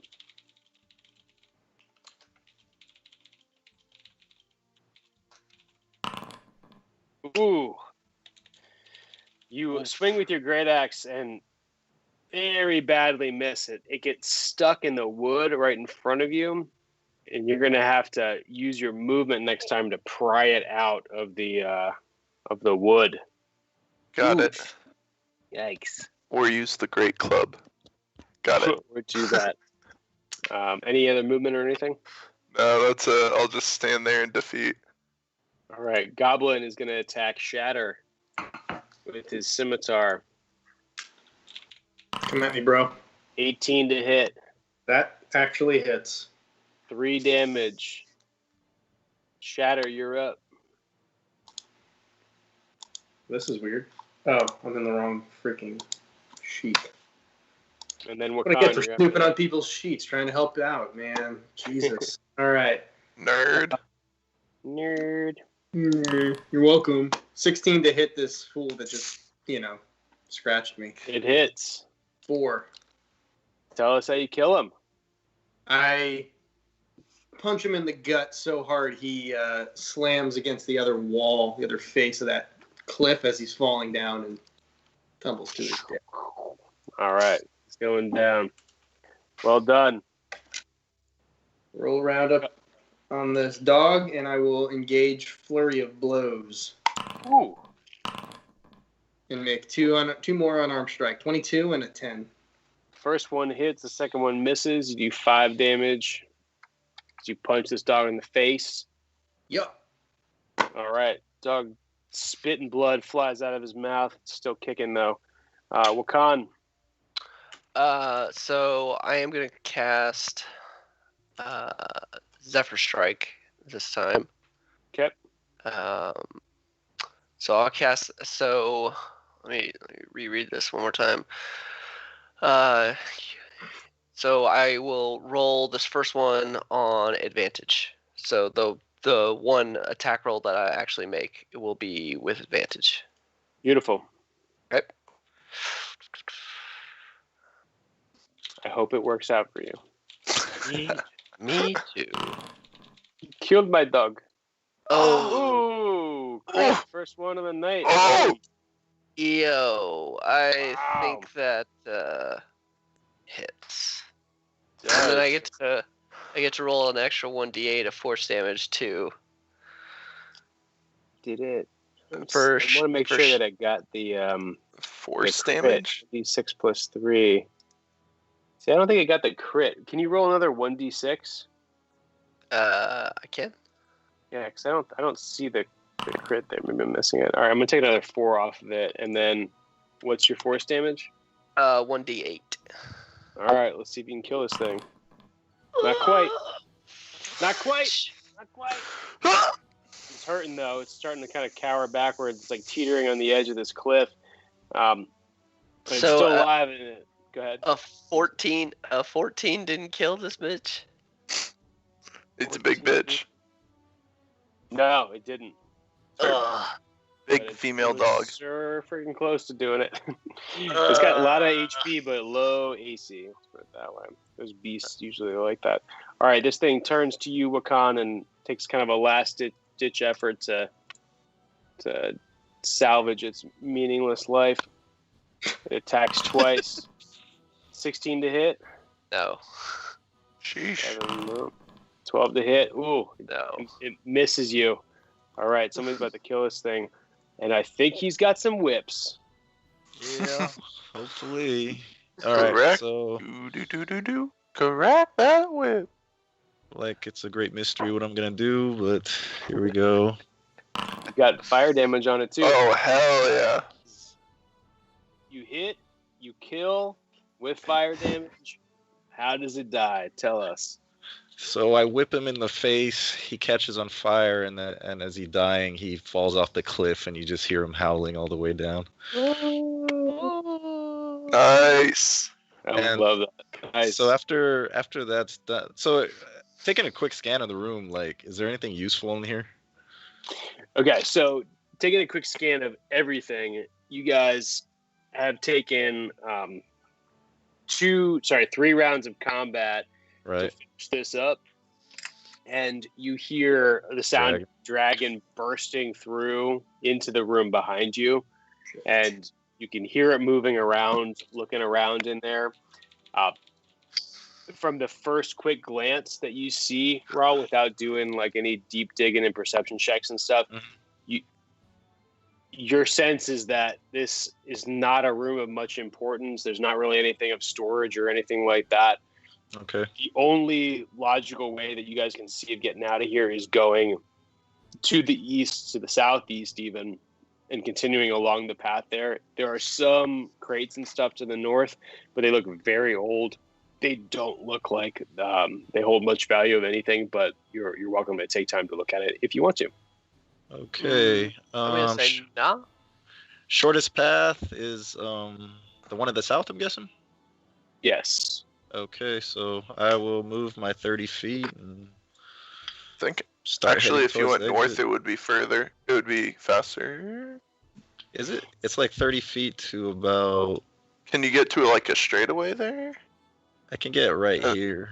And then you can double move, so 5, 10, and then 20 from here. You'll get about there. Well, he can't double move right now. Yeah. Oh, sorry. Yeah, no, that's my bad. My bad. So I'm thinking I just round this. Can I land here? Yeah, that sounds good. Do that, and then Charos, you want to make your move? Yeah. I have a question. Can I see anything about these mushrooms? Do I know anything about them, or are they just kind of forest fungus? You think at first that they're probably just some normal underground fungus, but you go ahead and make a nature check. Okay. And if anybody else wants to as well. Shh. Nah. Yeah, so you really just feel like it's some sort of underground growth of different vegetation and stuff. You can grab some and analyze it later if you want to. I think I'm just gonna make a dash. Yep, that sounds good. So I'm gonna move 30 here. Sorry, it's gonna take a second.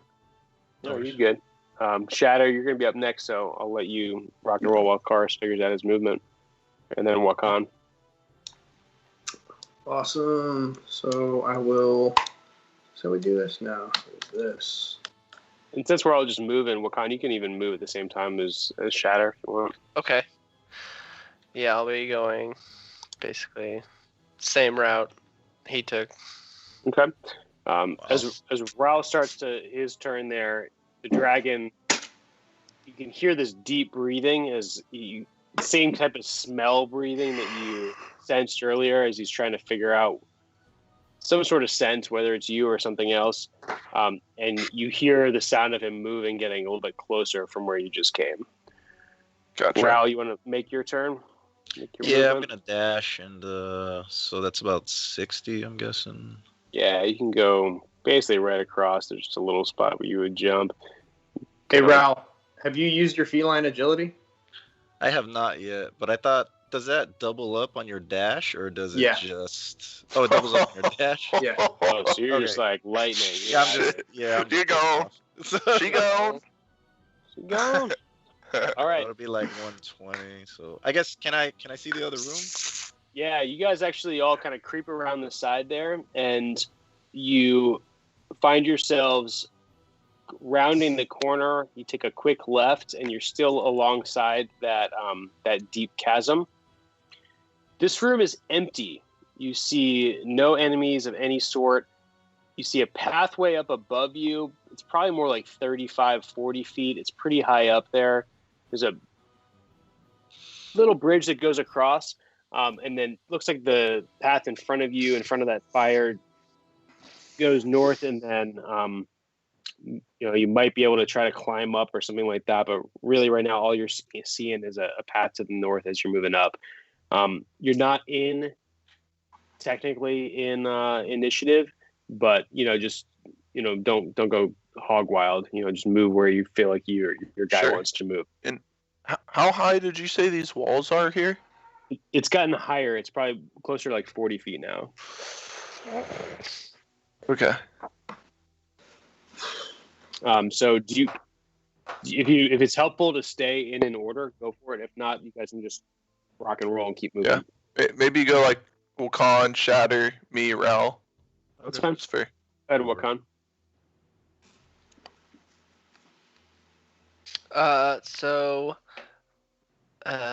I will just dash down if let's see. So I'll probably just go right here by that fire. Okay, cool. Yeah, you're not really noticing anything different as you're cruising through there. You just see that this path continues to the north. Shatter? Yeah.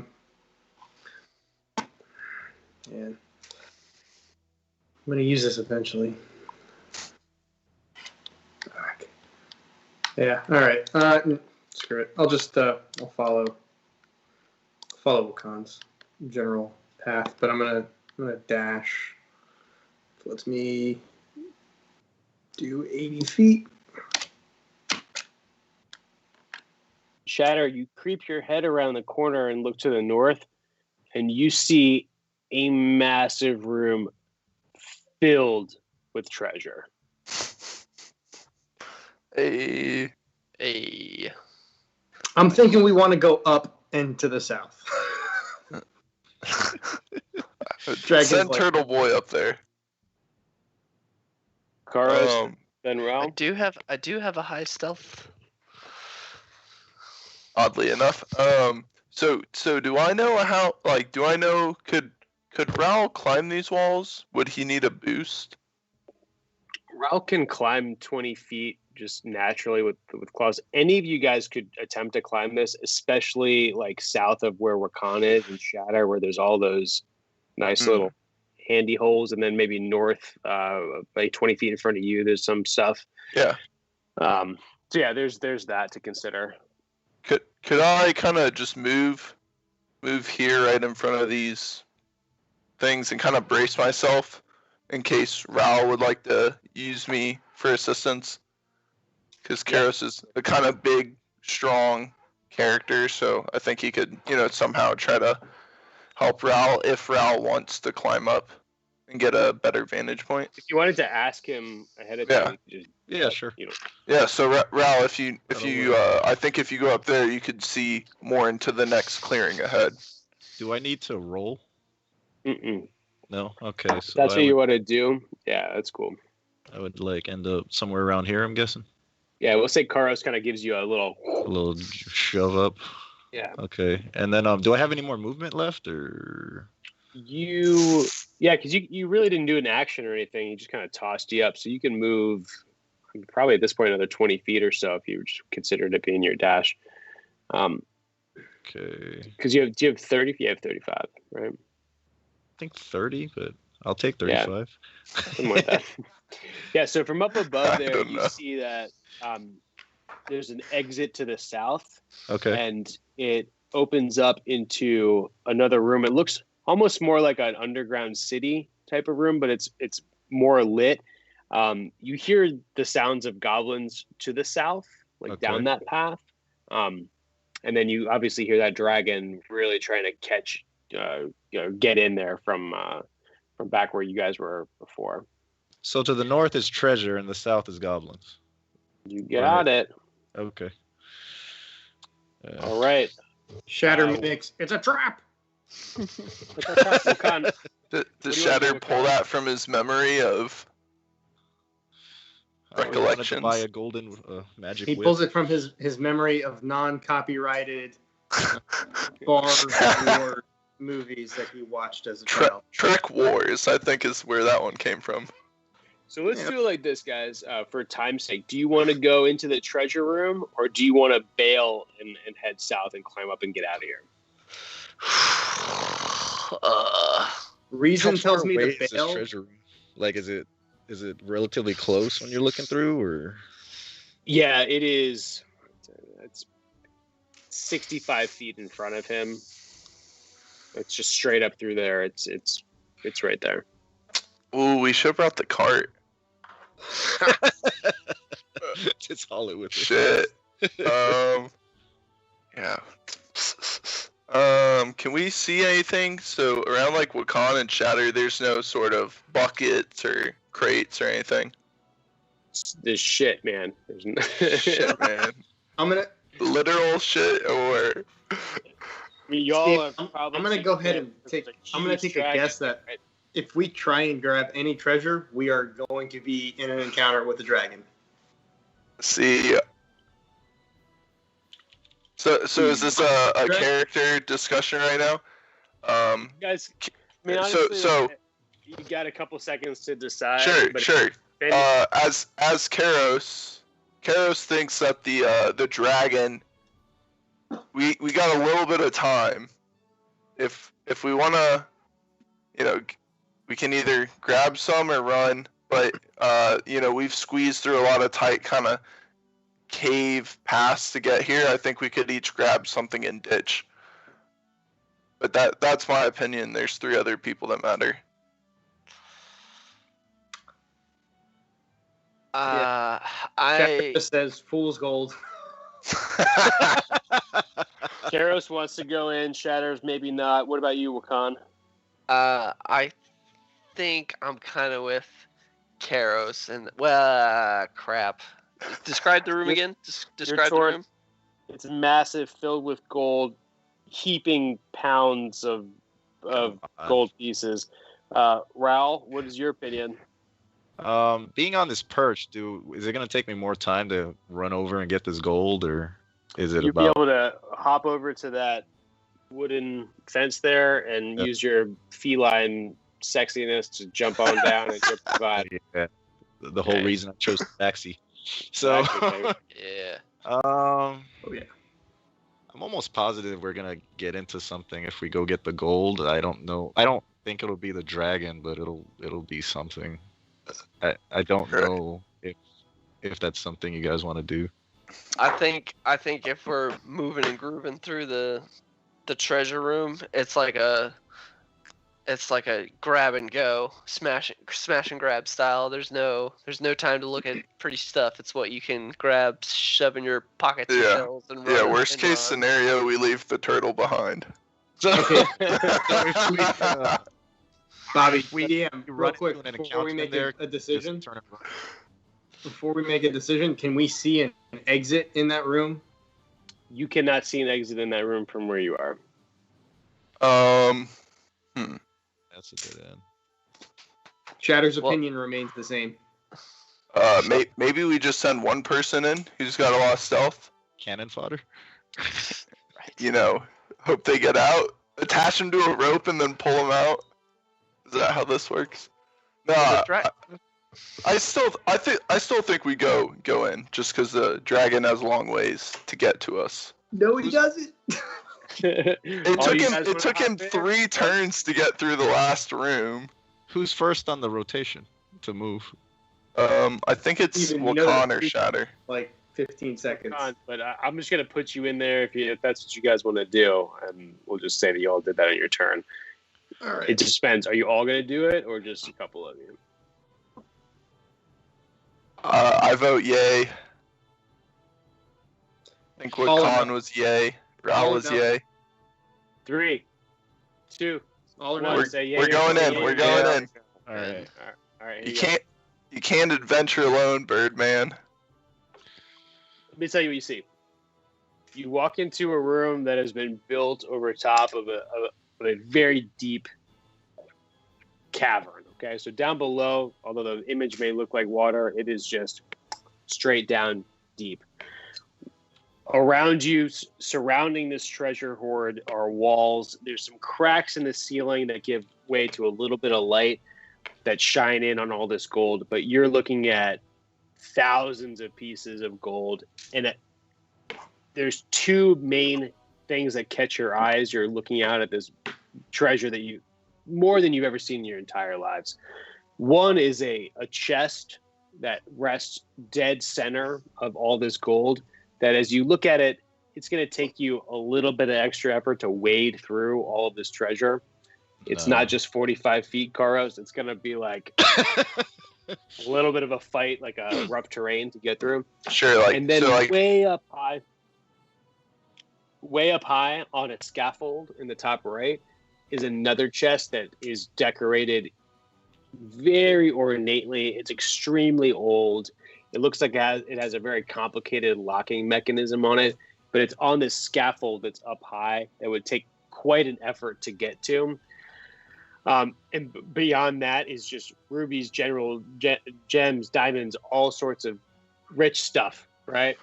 All the rich stuff is in this room. We'll go in order on what you guys want to do.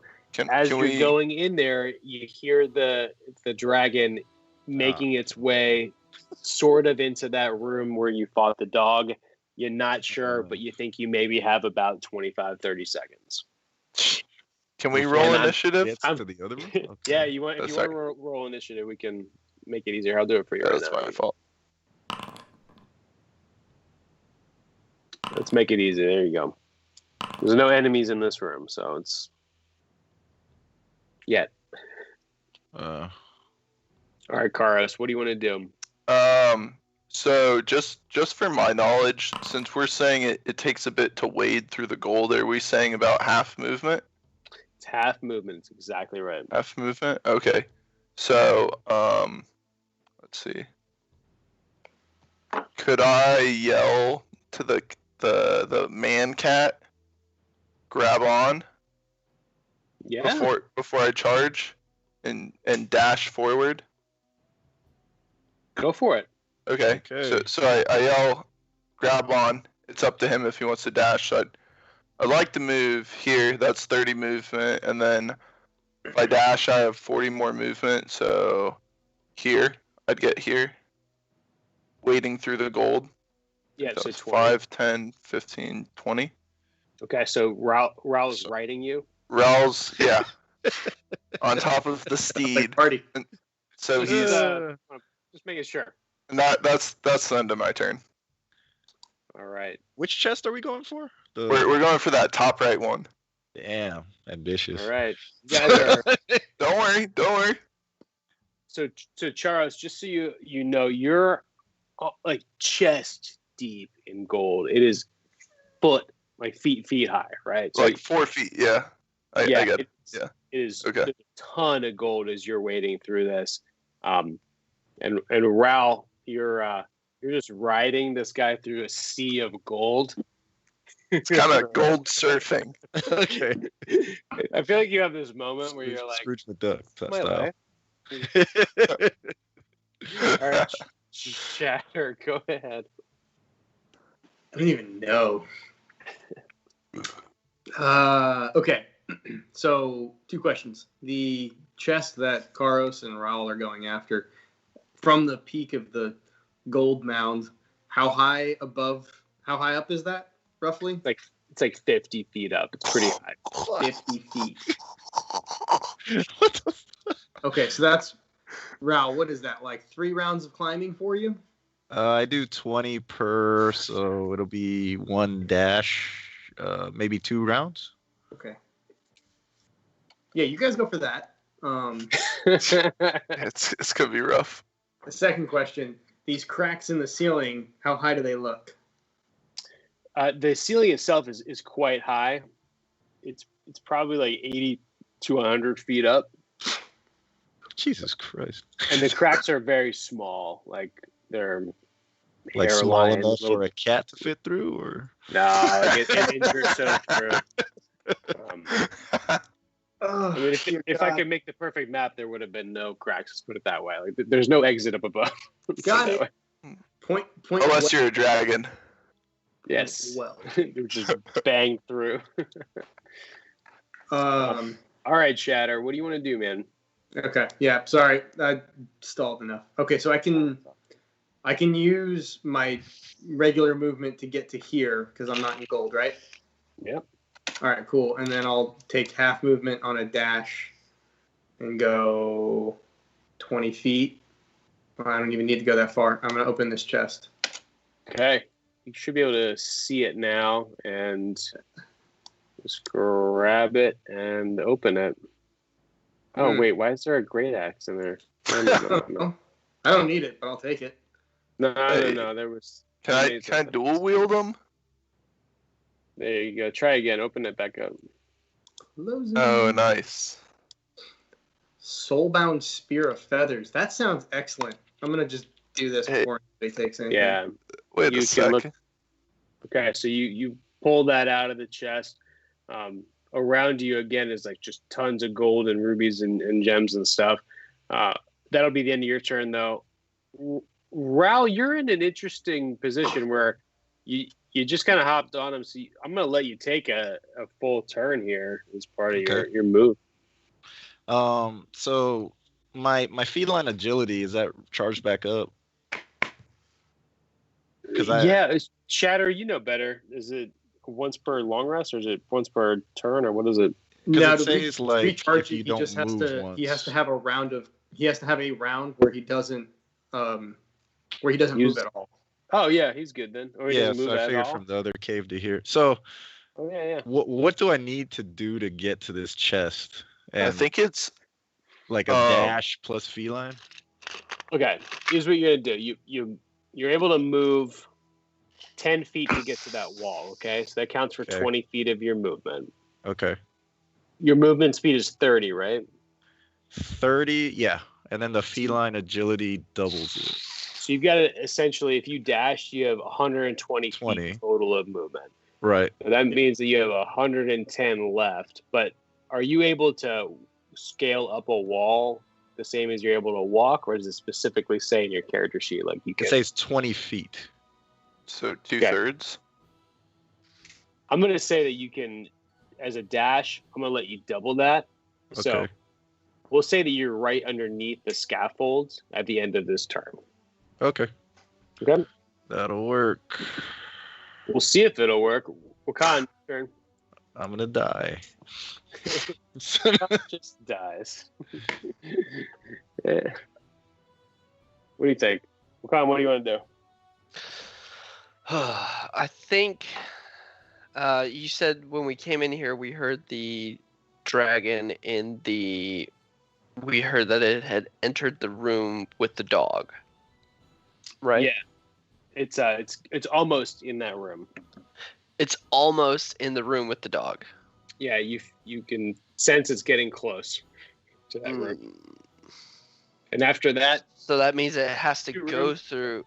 It has to go through the room with the cavern next to it. So there's the only thing that blocking it once it gets in that room from you guys and them is the tunnel you just walked through to get into this room. Got it. Does that make sense? Yeah. But it's yeah. Matt, Shatter, you open the chest, right? Yeah, there's only one remaining. And Rowl is literally about to open the next one. I think he's right under it. Yeah, I'm right under it on a scaffold or something. I feel like he's like holding onto the ledge. I feel like there's not much you can do to help us in this room. Maybe book it to back to the other room where we're inevitably gonna have to go to get the hell out of here. Yeah. At least we're in two places. Yeah, maybe run back. Yeah, that's what I was thinking. Who's playing that? Bill. Yeah. I think that's probably the best idea as well, unless there's some sort of rope ready, boy. There's something crazy over here in this southeast corner. No, it's just cave over there. Why would you go? All right. Yeah. I think. Excuse me. So, Wakan, what are you gonna do? Charos, you're next. I'm ready. I mean, fuck it. I'm gonna go up to the gold, grab a handful, and get ready to dash. Okay. Nice. So fill up your turtle shell, turtle power. Fill up my turtle shell, and then when Shatter gets done, he can hop on my back and we can book it. Very slowly. All right. As you finish up your round, You hear crumbling from outside. Oh no. Roar of a dragon struggling to get through a tight space. Loser. Not quite there yet, though, but very close. Charos, your turn. So I have a rope. Am I able to toss the rope to Rowl? Rowl is like 40 feet up. Do you think? I believe the rope. Let me double check this. I believe the rope is 50 feet long. And as a centaur, Charos is about 8 feet tall, so he's about arms are about, let's say, 6 feet off the ground. I have a rope in my inventory. Like, what do you want to do? Well, I'm trying to slingshot you back into the gold. I don't know. Maybe it's a bad idea. If you want to throw a rope to Rowl, that's cool. Make an attack roll, and we'll see if you are able to, Okay. Like an unarmed strike. Do you have a ranged weapon by any chance, like a long? Yeah, I have a javelin. Shoot! Yeah, just do a javelin. We'll pretend that's it. It's going to be an 8 to hit. There you go. All right, so you're. Yep, 9's going to hit. Rowl, make a dexterity save to see if you can grab it. It's going to be a DC 5. So on your character sheet, click on the word dexterity, and then hit saving throw. And I'm kind of thinking more zip line. I hear you. Like it's a taut rope, and then he can slide down with the loot back onto the mount. He'll use it somehow. That's your move there. All right, so you're able to grab it. You guys are now. You're connected in so many ways. Riding, roping, whatever it is. Charos, there's your action, and unless you want to move around with that thing, we'll end your turn. Is that cool? No, I think I'm about at the limit it can reach, so it's pretty taut at the moment. Yeah, and Rowl's gonna want to move closer up to get to that chest. So I think he's got. Well, actually, I think technically then I'll need to move a little bit closer. And once he gets to the peak of the scaffold, it should be at its limit. Perfect. All right, Shatter. And then, Rowl, you can go climb up after that. What do you want to do, Shatter? I want to get the fuck out of here. Oops. Language. I censored myself. It's fine. You're not kids watching. All right. So half movement to here. So that cost me 30 to get to here, right? Mm-hmm. All right. I've got 10 left on my regular movement, and then another 40 because I'm going to dash.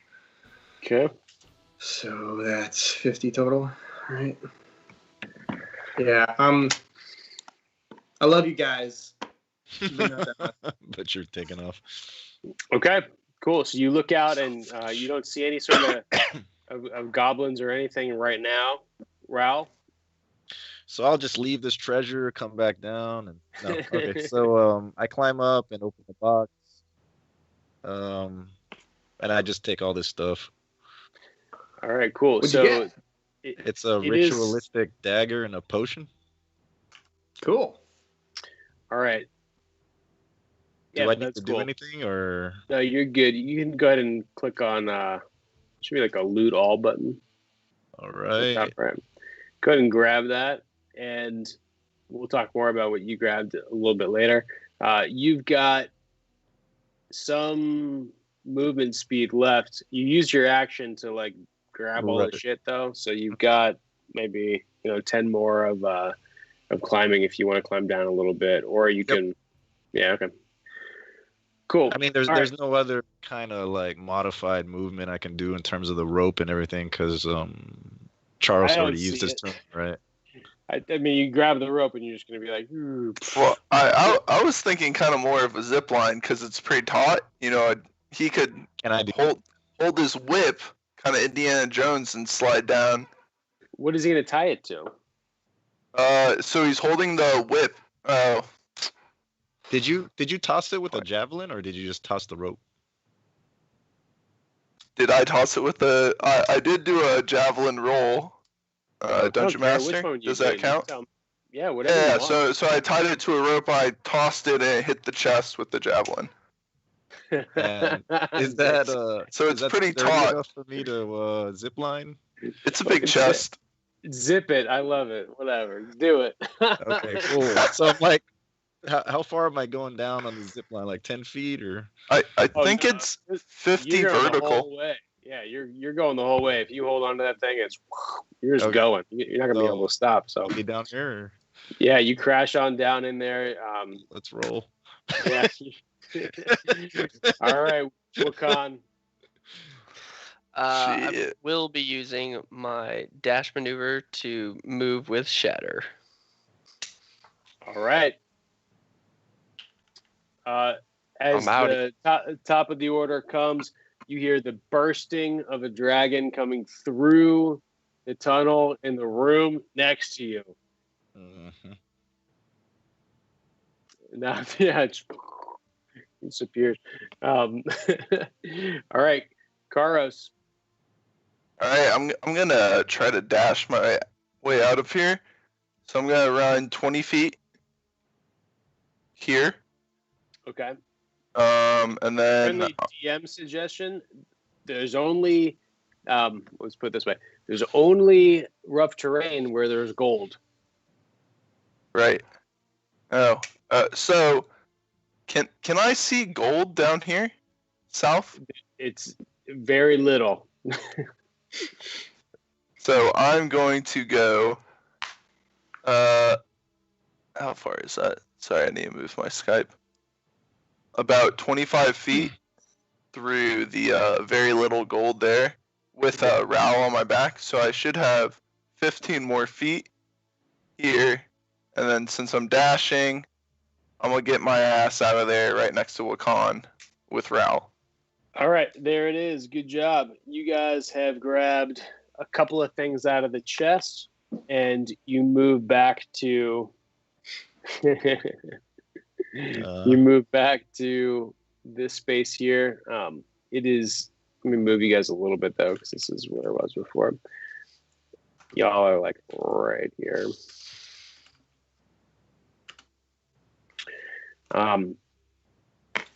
There is the flapping of wings coming from the west. And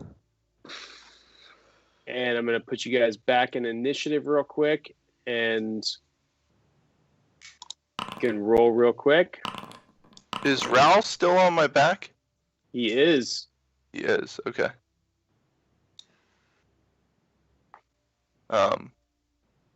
Being on my back, does he have an advantageous position towards this upper crossing, wooden plank crossing?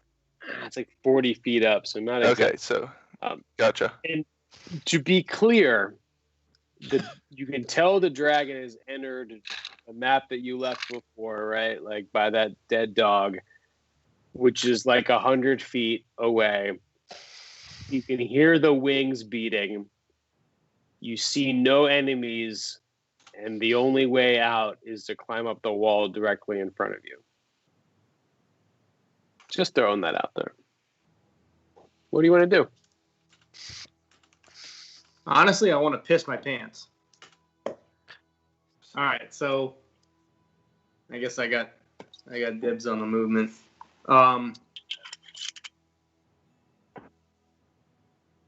Thank you for that mysterious voice in the wind that no one hears.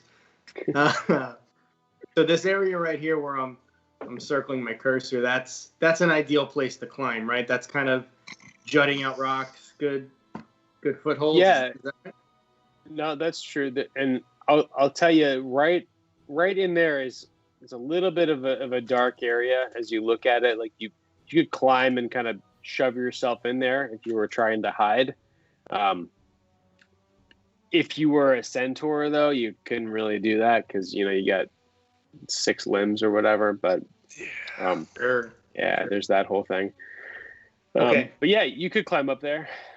Okay, and you said it's 40 feet up to the ledge above and that bridge above. Yeah, it's like 40 feet up. And I get half movement climbing. Yeah, I think that's right. Yeah. All right, so I have just enough movement to get up there if I dash. Okay, so you're gonna kind of launch yourself up, and where are you trying to get to? Like hanging off the back of that? If I gotta hang on the back of this, yes. If I can swing my leg over and kind of land right here on the ledge, that. We'll say you're kind of hanging on the back of it. Okay. I'm hanging. Pretty much in full cover. And okay, that's all I got. Before I did that, I let Charos know that I intend to drop a rope to help him get up. Beautiful. Okay. Wakan. Shatter, you said when you dashed and you have a 80-foot movement, you were still not all the way up yet? Yeah, basically, it took 40 feet of credited movement just to get to the top of this board. Got it. Is there enough space for me to fit back there as well, there, DM? There's enough space below Shatter for you to fit.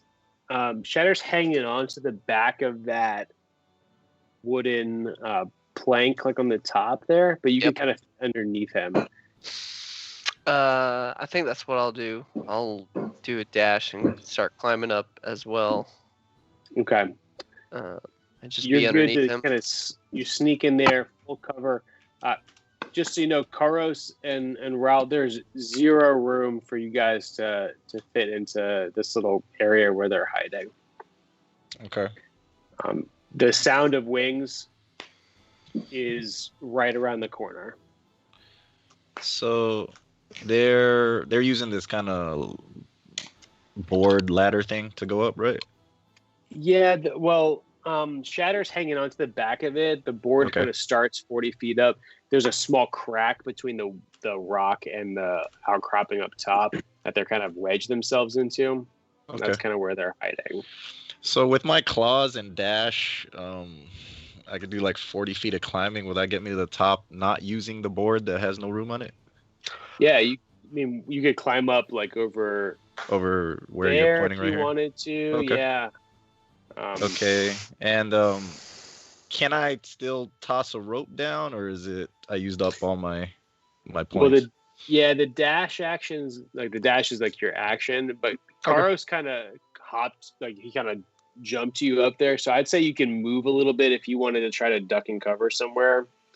Like over there, you could maybe get behind that stuff if you wanted to. So, since Shatter's before me in the move initiative, would me dropping a rope help at all? Or is it just, like, wasted, pretty much? The only way you can it wouldn't be wasted if you're trying to help Charos, but he's also a centaur, so I don't know exactly what y'all are trying to do with a horseman to get him up there. I get like some weird, I mean, all the help I can get. I think I have to roll per limb. As a horseman, it's pretty rough to get him up. He's not like a mountain goat. But Rowl, you also use your movement or your action, so you can't really drop anything anyways. Okay, so I could basically just move, right? I'll give you like 5 feet because I would say Charos kind of jumped you up there. So if you wanted to try to hide behind that thing, that's fine. You can just move like that. Charos, in the next second to 2 seconds, a dragon is going to appear around the corner. We're all going to die. Was there some sort of, like, I thought you mentioned some sort of crevice. Like, is there somewhere I can hide? So the crevice is taken up by a blood-stained turtle man and a bird that doesn't really speak his own words. Okay. That's right next to you. Rowl has gotten himself up and hiding behind some other shit, and around you, the only thing you can see is a big pile of gold behind you, and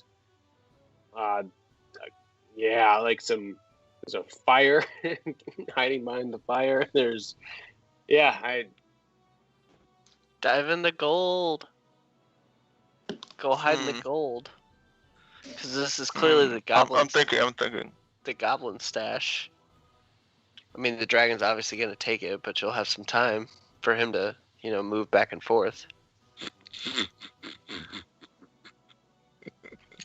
Is there any way I could some Lord of the Rings use my last javelin and throw it at that fire to kind of diminish the light that's in this room? You totally could if you want to use your action to do that. Yeah, I'd like to use my action for that to kind of throw my javelin to try to scatter. I'm trying to move the fire towards that, kind of stair-steppy rock formation to the south. Okay, cool. Yeah, go ahead and toss it. And I'll say that it's going to be a DC 5, like a attack roll. It needs to be a 5 or more to hit it. Cool. Does a 19 hit it? It does. You scatter the embers out. And obviously, I can't change the map on there, but we'll just all know that the embers are kind of scattered out there. Yeah. It's a little darker in the room. Since it's darker, could I use my bonus action and grab the rope that Shatter tossed to me to try to shimmy my way up a little bit to try to get out of the way of the light of the fire? Yep, that's fine. Go for it. Okay, so I think I can only move. Give me 1 second. Let me double check this. I think I can only move. I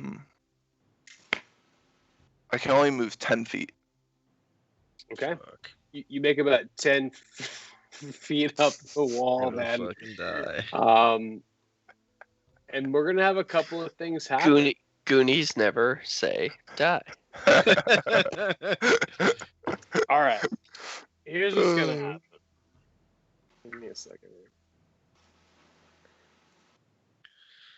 here. Pause for effect here.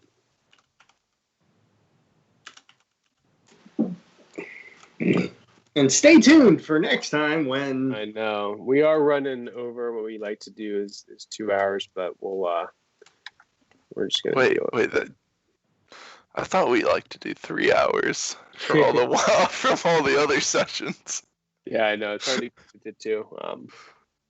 But here's what's going to happen.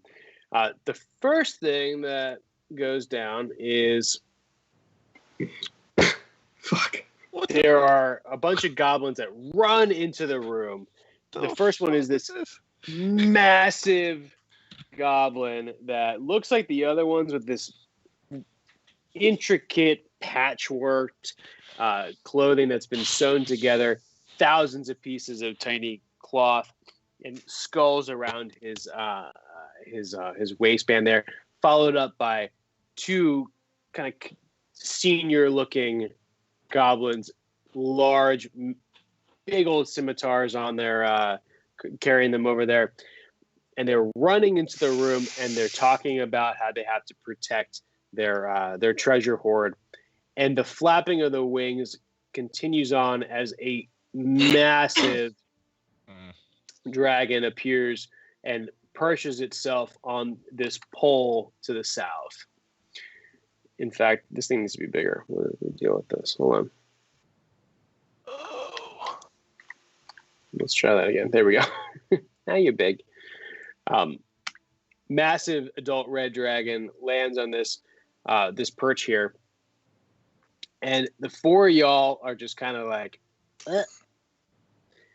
The goblins face off against the dragon, and the big one, Moglau, screams, "Go defend the horde!" And he hops down here, along with his two lieutenants, and the other two start to make their way this way. And that'll be their movement here in a second here. Let me roll their initiative. And the red dragon makes it. Don't worry, hold on. Okay. The goblin boss there. Hold on. Gotta get them into the order. And all right, cool. 19. Nope. It's a little bit out of order here, but Charos, you were the last one to go, so Shatter is going to be the next one to go. They have not noticed you yet. Nice. But Rowl, those two little goblins are coming right towards you, and the the three big ones are looking directly at that dragon. The dragon roars and looks towards the treasure room, and you can tell exactly what he's here to do. So, Shatter, you're up. Avoid dragon at all costs. Speak for yourself. Shit.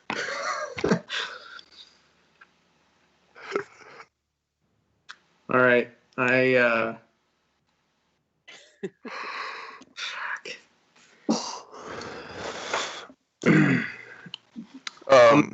Does the dragon kind of look like this? Let me try to. Nice.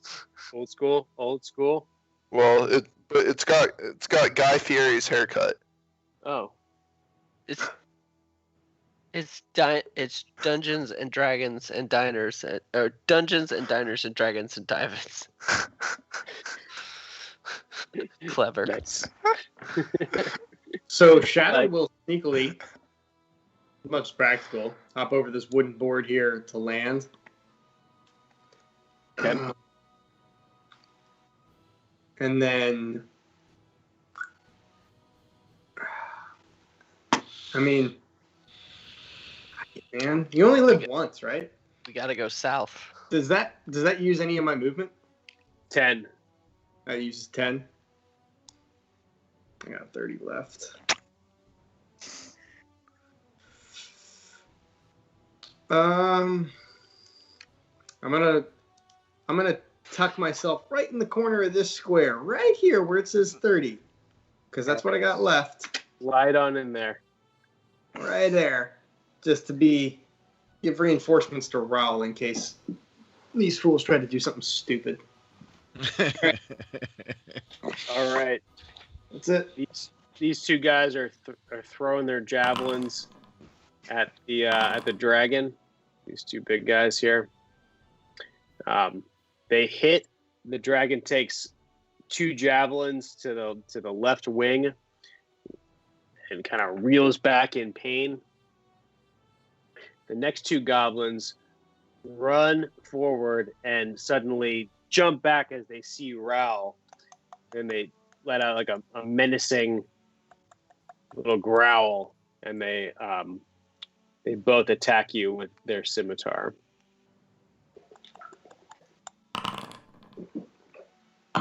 One of them hits for 7. Does 7 hit? Jesus Christ. 7 misses, right? So I'm just 16. looking at my AC. Is that right? Okay. Yep. 7 misses. 22 hit. Yes. All right, you take 6 damage from the one on the right there. Okay. Then the big boss does the same thing. He looks at the big dragon and he throws his javelin twice.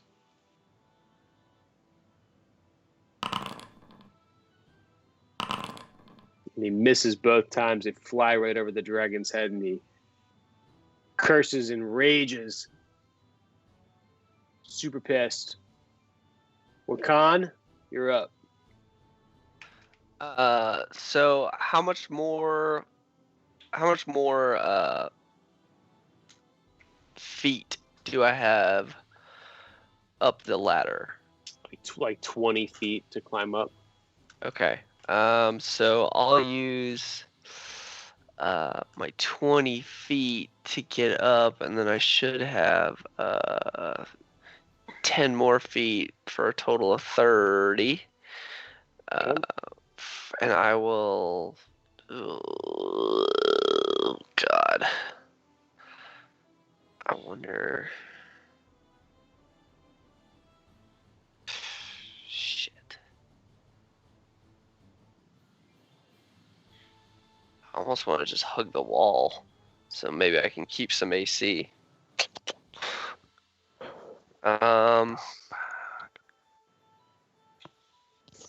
Yeah, I think I'm gonna do that. Just hop up and just hug this wall and use that as kind of half cover if I can. Okay. Do you want to make a range attack of any sort? Are you good? I sure do not. I do not want to alert anyone to my presence. All right. The dragon takes off and it lands on this platform here. No. And it looks at the giant goblin creatures in front of him that are guarding their horde. And he lets out a massive fire breath. Let's see how these mofos do.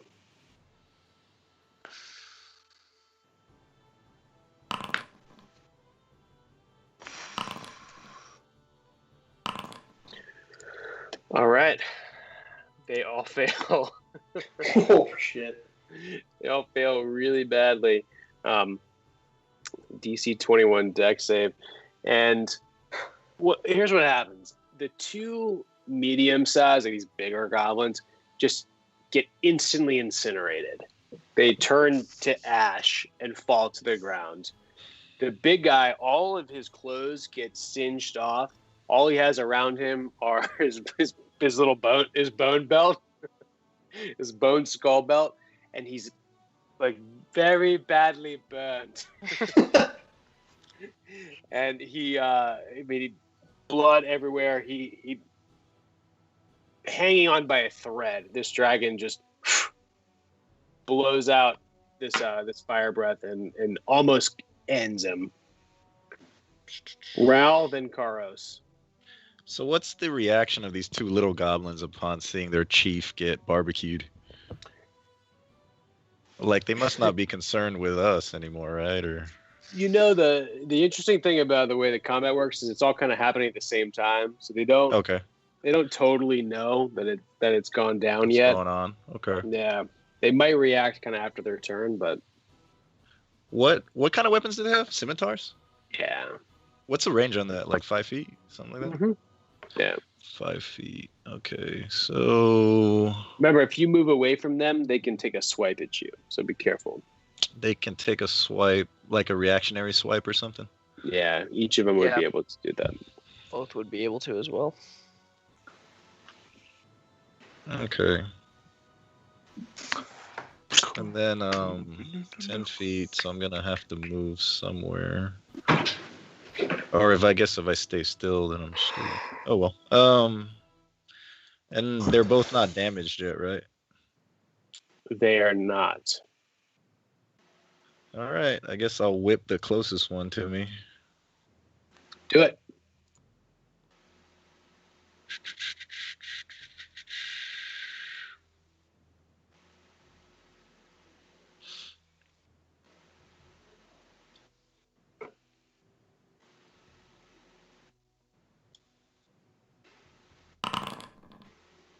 Fuck me.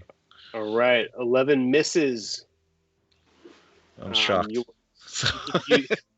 Use your offhand to attack again. Hold on 1 second. Let me think. So they'll both attack, but I want to stay still. Okay. Well, I might die, but so I'm gonna move back, and then I'm gonna use my blood binding to freeze one of them in place. Okay, Oh, yeah. So first, if you move back, they're going to make that attack, okay? So give it a second here. Sure. Both of them are going to do it. One crits. Oh, nice. The other one hits for 19. 12 damage total. Oh, I'm dead. Nice. So. Yep. All right. So Rowl tries to do a little jump back. And he gets knocked out. So someone grab the treasure out of my bag and haul ass out of here. All right. Now remember, in D&D, you're just kind of dead. You're not. What is that? You're only half dead. You're knocked out. Mostly dead. All right. So I'll just take a cat nap while you guys handle this dragon. And, Mostly dead. Yeah. So, Rowl, you get knocked out. That's all right. Anybody can do some lay on hands or some healing, and you should be all right. Was there any way I could have did my blood binding on one of them before I got knocked? Like the 1d4 thing? No, the immobilize one of them so they can't move. Oh, I don't know. Let's see. It's supposed to be my bonus action. I don't see blood binding. What is that called? It's a crimson blood curse of binding. Oh, I see. Thank you. Yeah, you didn't have to move back to do that. Yeah, so I do that first and then move back and get the shit bit out of me. Yeah, you probably should have done that first so that it wouldn't. Yeah, I think that'd probably been better. But now you're knocked out, so that's how we look, right? All right. I'll just watch these YouTube videos now. Yeah. Charos, so you're like hanging on, like 10 feet off the ground. I think I'm kind of 10 feet off the ground, so what are you even holding on to? Like, who's holding the other end of that rope? I'm not sure. I'm not sure where Shatter left the other end of the rope. Is he still holding onto it? And am I hanging under the bridge now? I'm not sure. I hope not. I sure hope not. So, does the rope? Just tell me. Does the rope? I'm kind of picturing the rope is kind of tied up at the top of this. Let me see if I can. I totally tied it off. Okay, you tied it off. Fair enough. Let me see. Can you see my cursor right here on this wooden structure? Right. You're tied up there. You're gonna try to climb up there? Yeah. So do I get a? Do I still have the movement not bonus when climbing, or does the rope kind of break that? It does break that. So what's your movement speed? 30? 40. 40. I'm going to say you're able to move up that and climb it, but it's going to take your action, okay? So you're able to get up there. You can even flip over if you want to, or you can just kind of hang on the back of it. It's up to you. I'd like to flip over kind of 15 feet away from Wakan, right about here. Okay. Now, could I dash here, or is my turn over? No, I'm gonna say you took all of your effort to do. Yeah. Okay. Yeah. I like that. Okay, then my turn's over. All right, Shatter. Rowl's on the ground, knocked out, 10 feet in front of you. I go around the whatever's happening in front. No, I'm kidding. He runs with the loot. I'm carefully stepping over his body, for the record, in this moment. I know it looks otherwise. And, man, I meant to, can I knock, if I don't have I don't have the grapple ability, or I don't have a push bonus action or anything like that, can I knock one of these fools over the edge or something if I hit him? Yeah, you can always just grapple. You can always do that. If you want to try to grab him and then move him to the edge and throw him. If you want to try to push him, I can also kind of homebrew that, and we could say hey, we would do some sort of strength first strength check. I'm okay with that as well. Yeah, just tell me what you want to do, and we can make it up. We can figure it out. Matt, I would say that if you push him over the edge, the dragon might be aware that there's something going on above him. Yeah, I know. I was debating whether they'd be useful as, meat shields, but the more I talk about it, the more I realize how stupid it is. So I just take a swing at the first one. Does a 12 hit? A 12 misses. Flurry of blows. Does a 21 hit? It does. 7. How do you kill it? I carefully not knock it over the edge. Instead, I use my right hook and snap his neck. I'm gonna guess that. Yeah, snap his neck. There you go.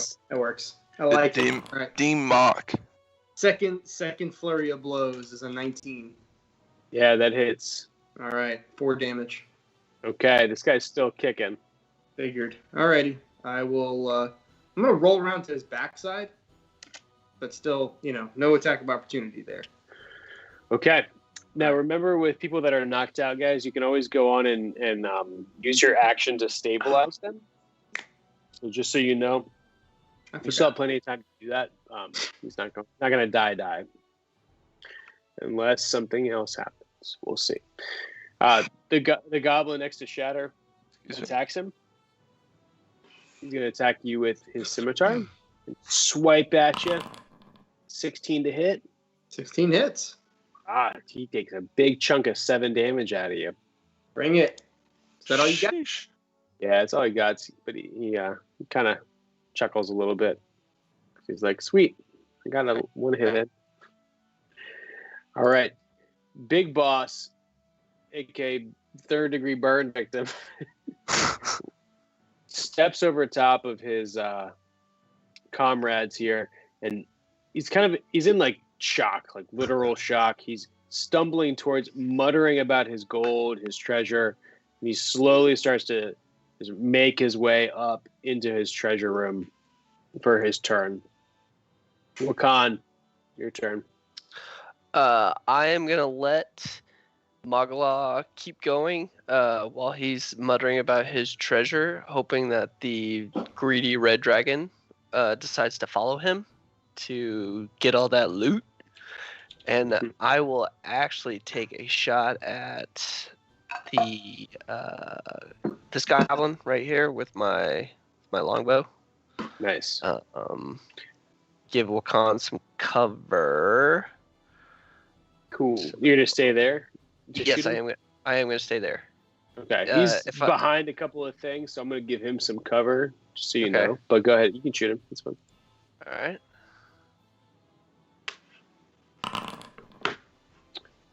17's gonna miss. All right. I was giving him half cover, so he has a 15 AC plus that 2 is gonna got it. Hit it, so. All right.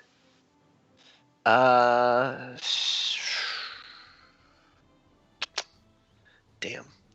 I don't want to move from my half cover, so I'm actually going to stay still. All right, beautiful. That red dragon moves directly underneath you, and he pauses. As he's passing underneath the bridge, his eyes widen as he looks ahead and he sees the gold in front of him. And then he sniffs deeply. And you see for a second he starts to look up. And then he snaps back down and he looks forward and continues moving towards the treasure. Rowl, your turn. So when you're in a KO'd spot, what you need to do, if you already know this, you can tell me to shut the fuck up. But what you need to do, you have to do a death save. So what you do is well, first off, let me get you to 0 there. I think in Foundry, you just on the attributes page, just click on death save. But if you don't want to figure it out, you can just roll a 1d20, and I'll tell you what happens. Okay, I hit the death save, and I got a. Is that good or bad? Oh shit! That's really good. That's very good. That's the best that could be happening. Okay. Yeah, so you rolled a 20, which means you're back alive. You got 1 hit point, and you're kicking, man. Okay, and what's the deal with like my action point? Am I done or? No, in fact, I think that I got corrected on this on a stream in the past, where it's like if you do a death save and you come back, then it's like and you get to like do your turn. So I'm gonna let you rock out. I will whip this goblin. Yep. Hell yeah. Eat the shit out of him, dude. I'm sure these will just both be whiffs again, but here we go. All right, 9 misses. Try again. Yes. At least the roll is continuing. There we go. Oh, dude. The worst. Well, why'd you have to jinx yourself like that? Right? Okay. And right, if I move, can I move? If I move, he can swing at me. No, you should be okay because he's engaged with Shatter, so you should be all right. Okay, so I got like 30. I'll stay, I guess, how far is it from here to here? That's 10, so I could always move back. And the dragon, so the dragon's not looking back at all, right? No, he's straight towards that treasure. Okay, so I guess I'll run past and... Beautiful. All right. Charos, your turn. The dragon is up to the north of you. So I think I would like to make a charge attack on the last goblin. Do it. You got enough. Yep. He's about 35 feet. Does a 19 hit? It does. So 5 with my I think that should be with my axe, but that's okay. Tell us how he does. All right, that's a simple north to south split with the great axe on the goblin. Beautiful. Okay. This dude is toast. I'm going to say this, guys. The big guy and the dragon move north into the treasure room. You hear them beginning to battle it out a little bit more. Your guess is it's not going to take long for that dragon to take care of him. The only exit is south.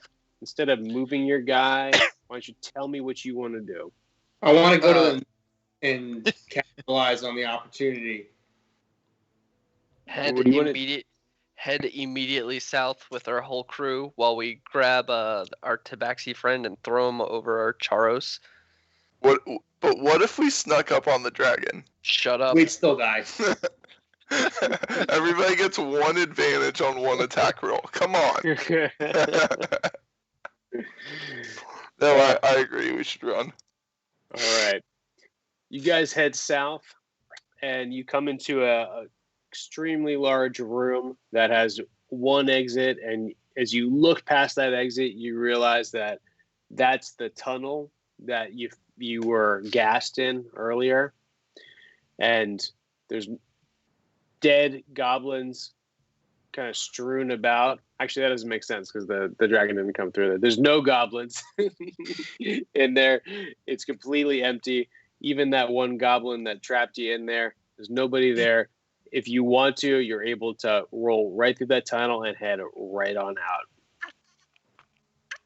You guys want to investigate the city area? Fuck no. I want to get the fuck out of this cave. Yeah, I'm almost dead, so I'll probably take off. I'm with them. I think we used up all of our luck this trip, and we should probably leave. Yes. All right. As you guys are exiting out of the cave, you hear a victorious roar come from the dragon, and it dawns on you that now just about 50 miles from Waterdeep, there's now an adult red dragon's new home with a treasure hoard for him to guard. And you all kind of shudder to yourself as you prepare to relive this tale back at the tavern. So with that, we'll wrap up the stream, and we'll again say thank you to Animated Maps for these pretty sick maps. I mean, these were, I don't know. You guys think they're pretty good? I thought they were pretty sweet. I thought they looked really good. They were really good. Yeah, it was nice to have some continued artwork kind of throughout the whole thing as well. So that was cool. They just had a lot of really good ones. So kudos to them and Foundry, and of course the awesome guys that are playing with us tonight. So thank you to the four of you for rocking out.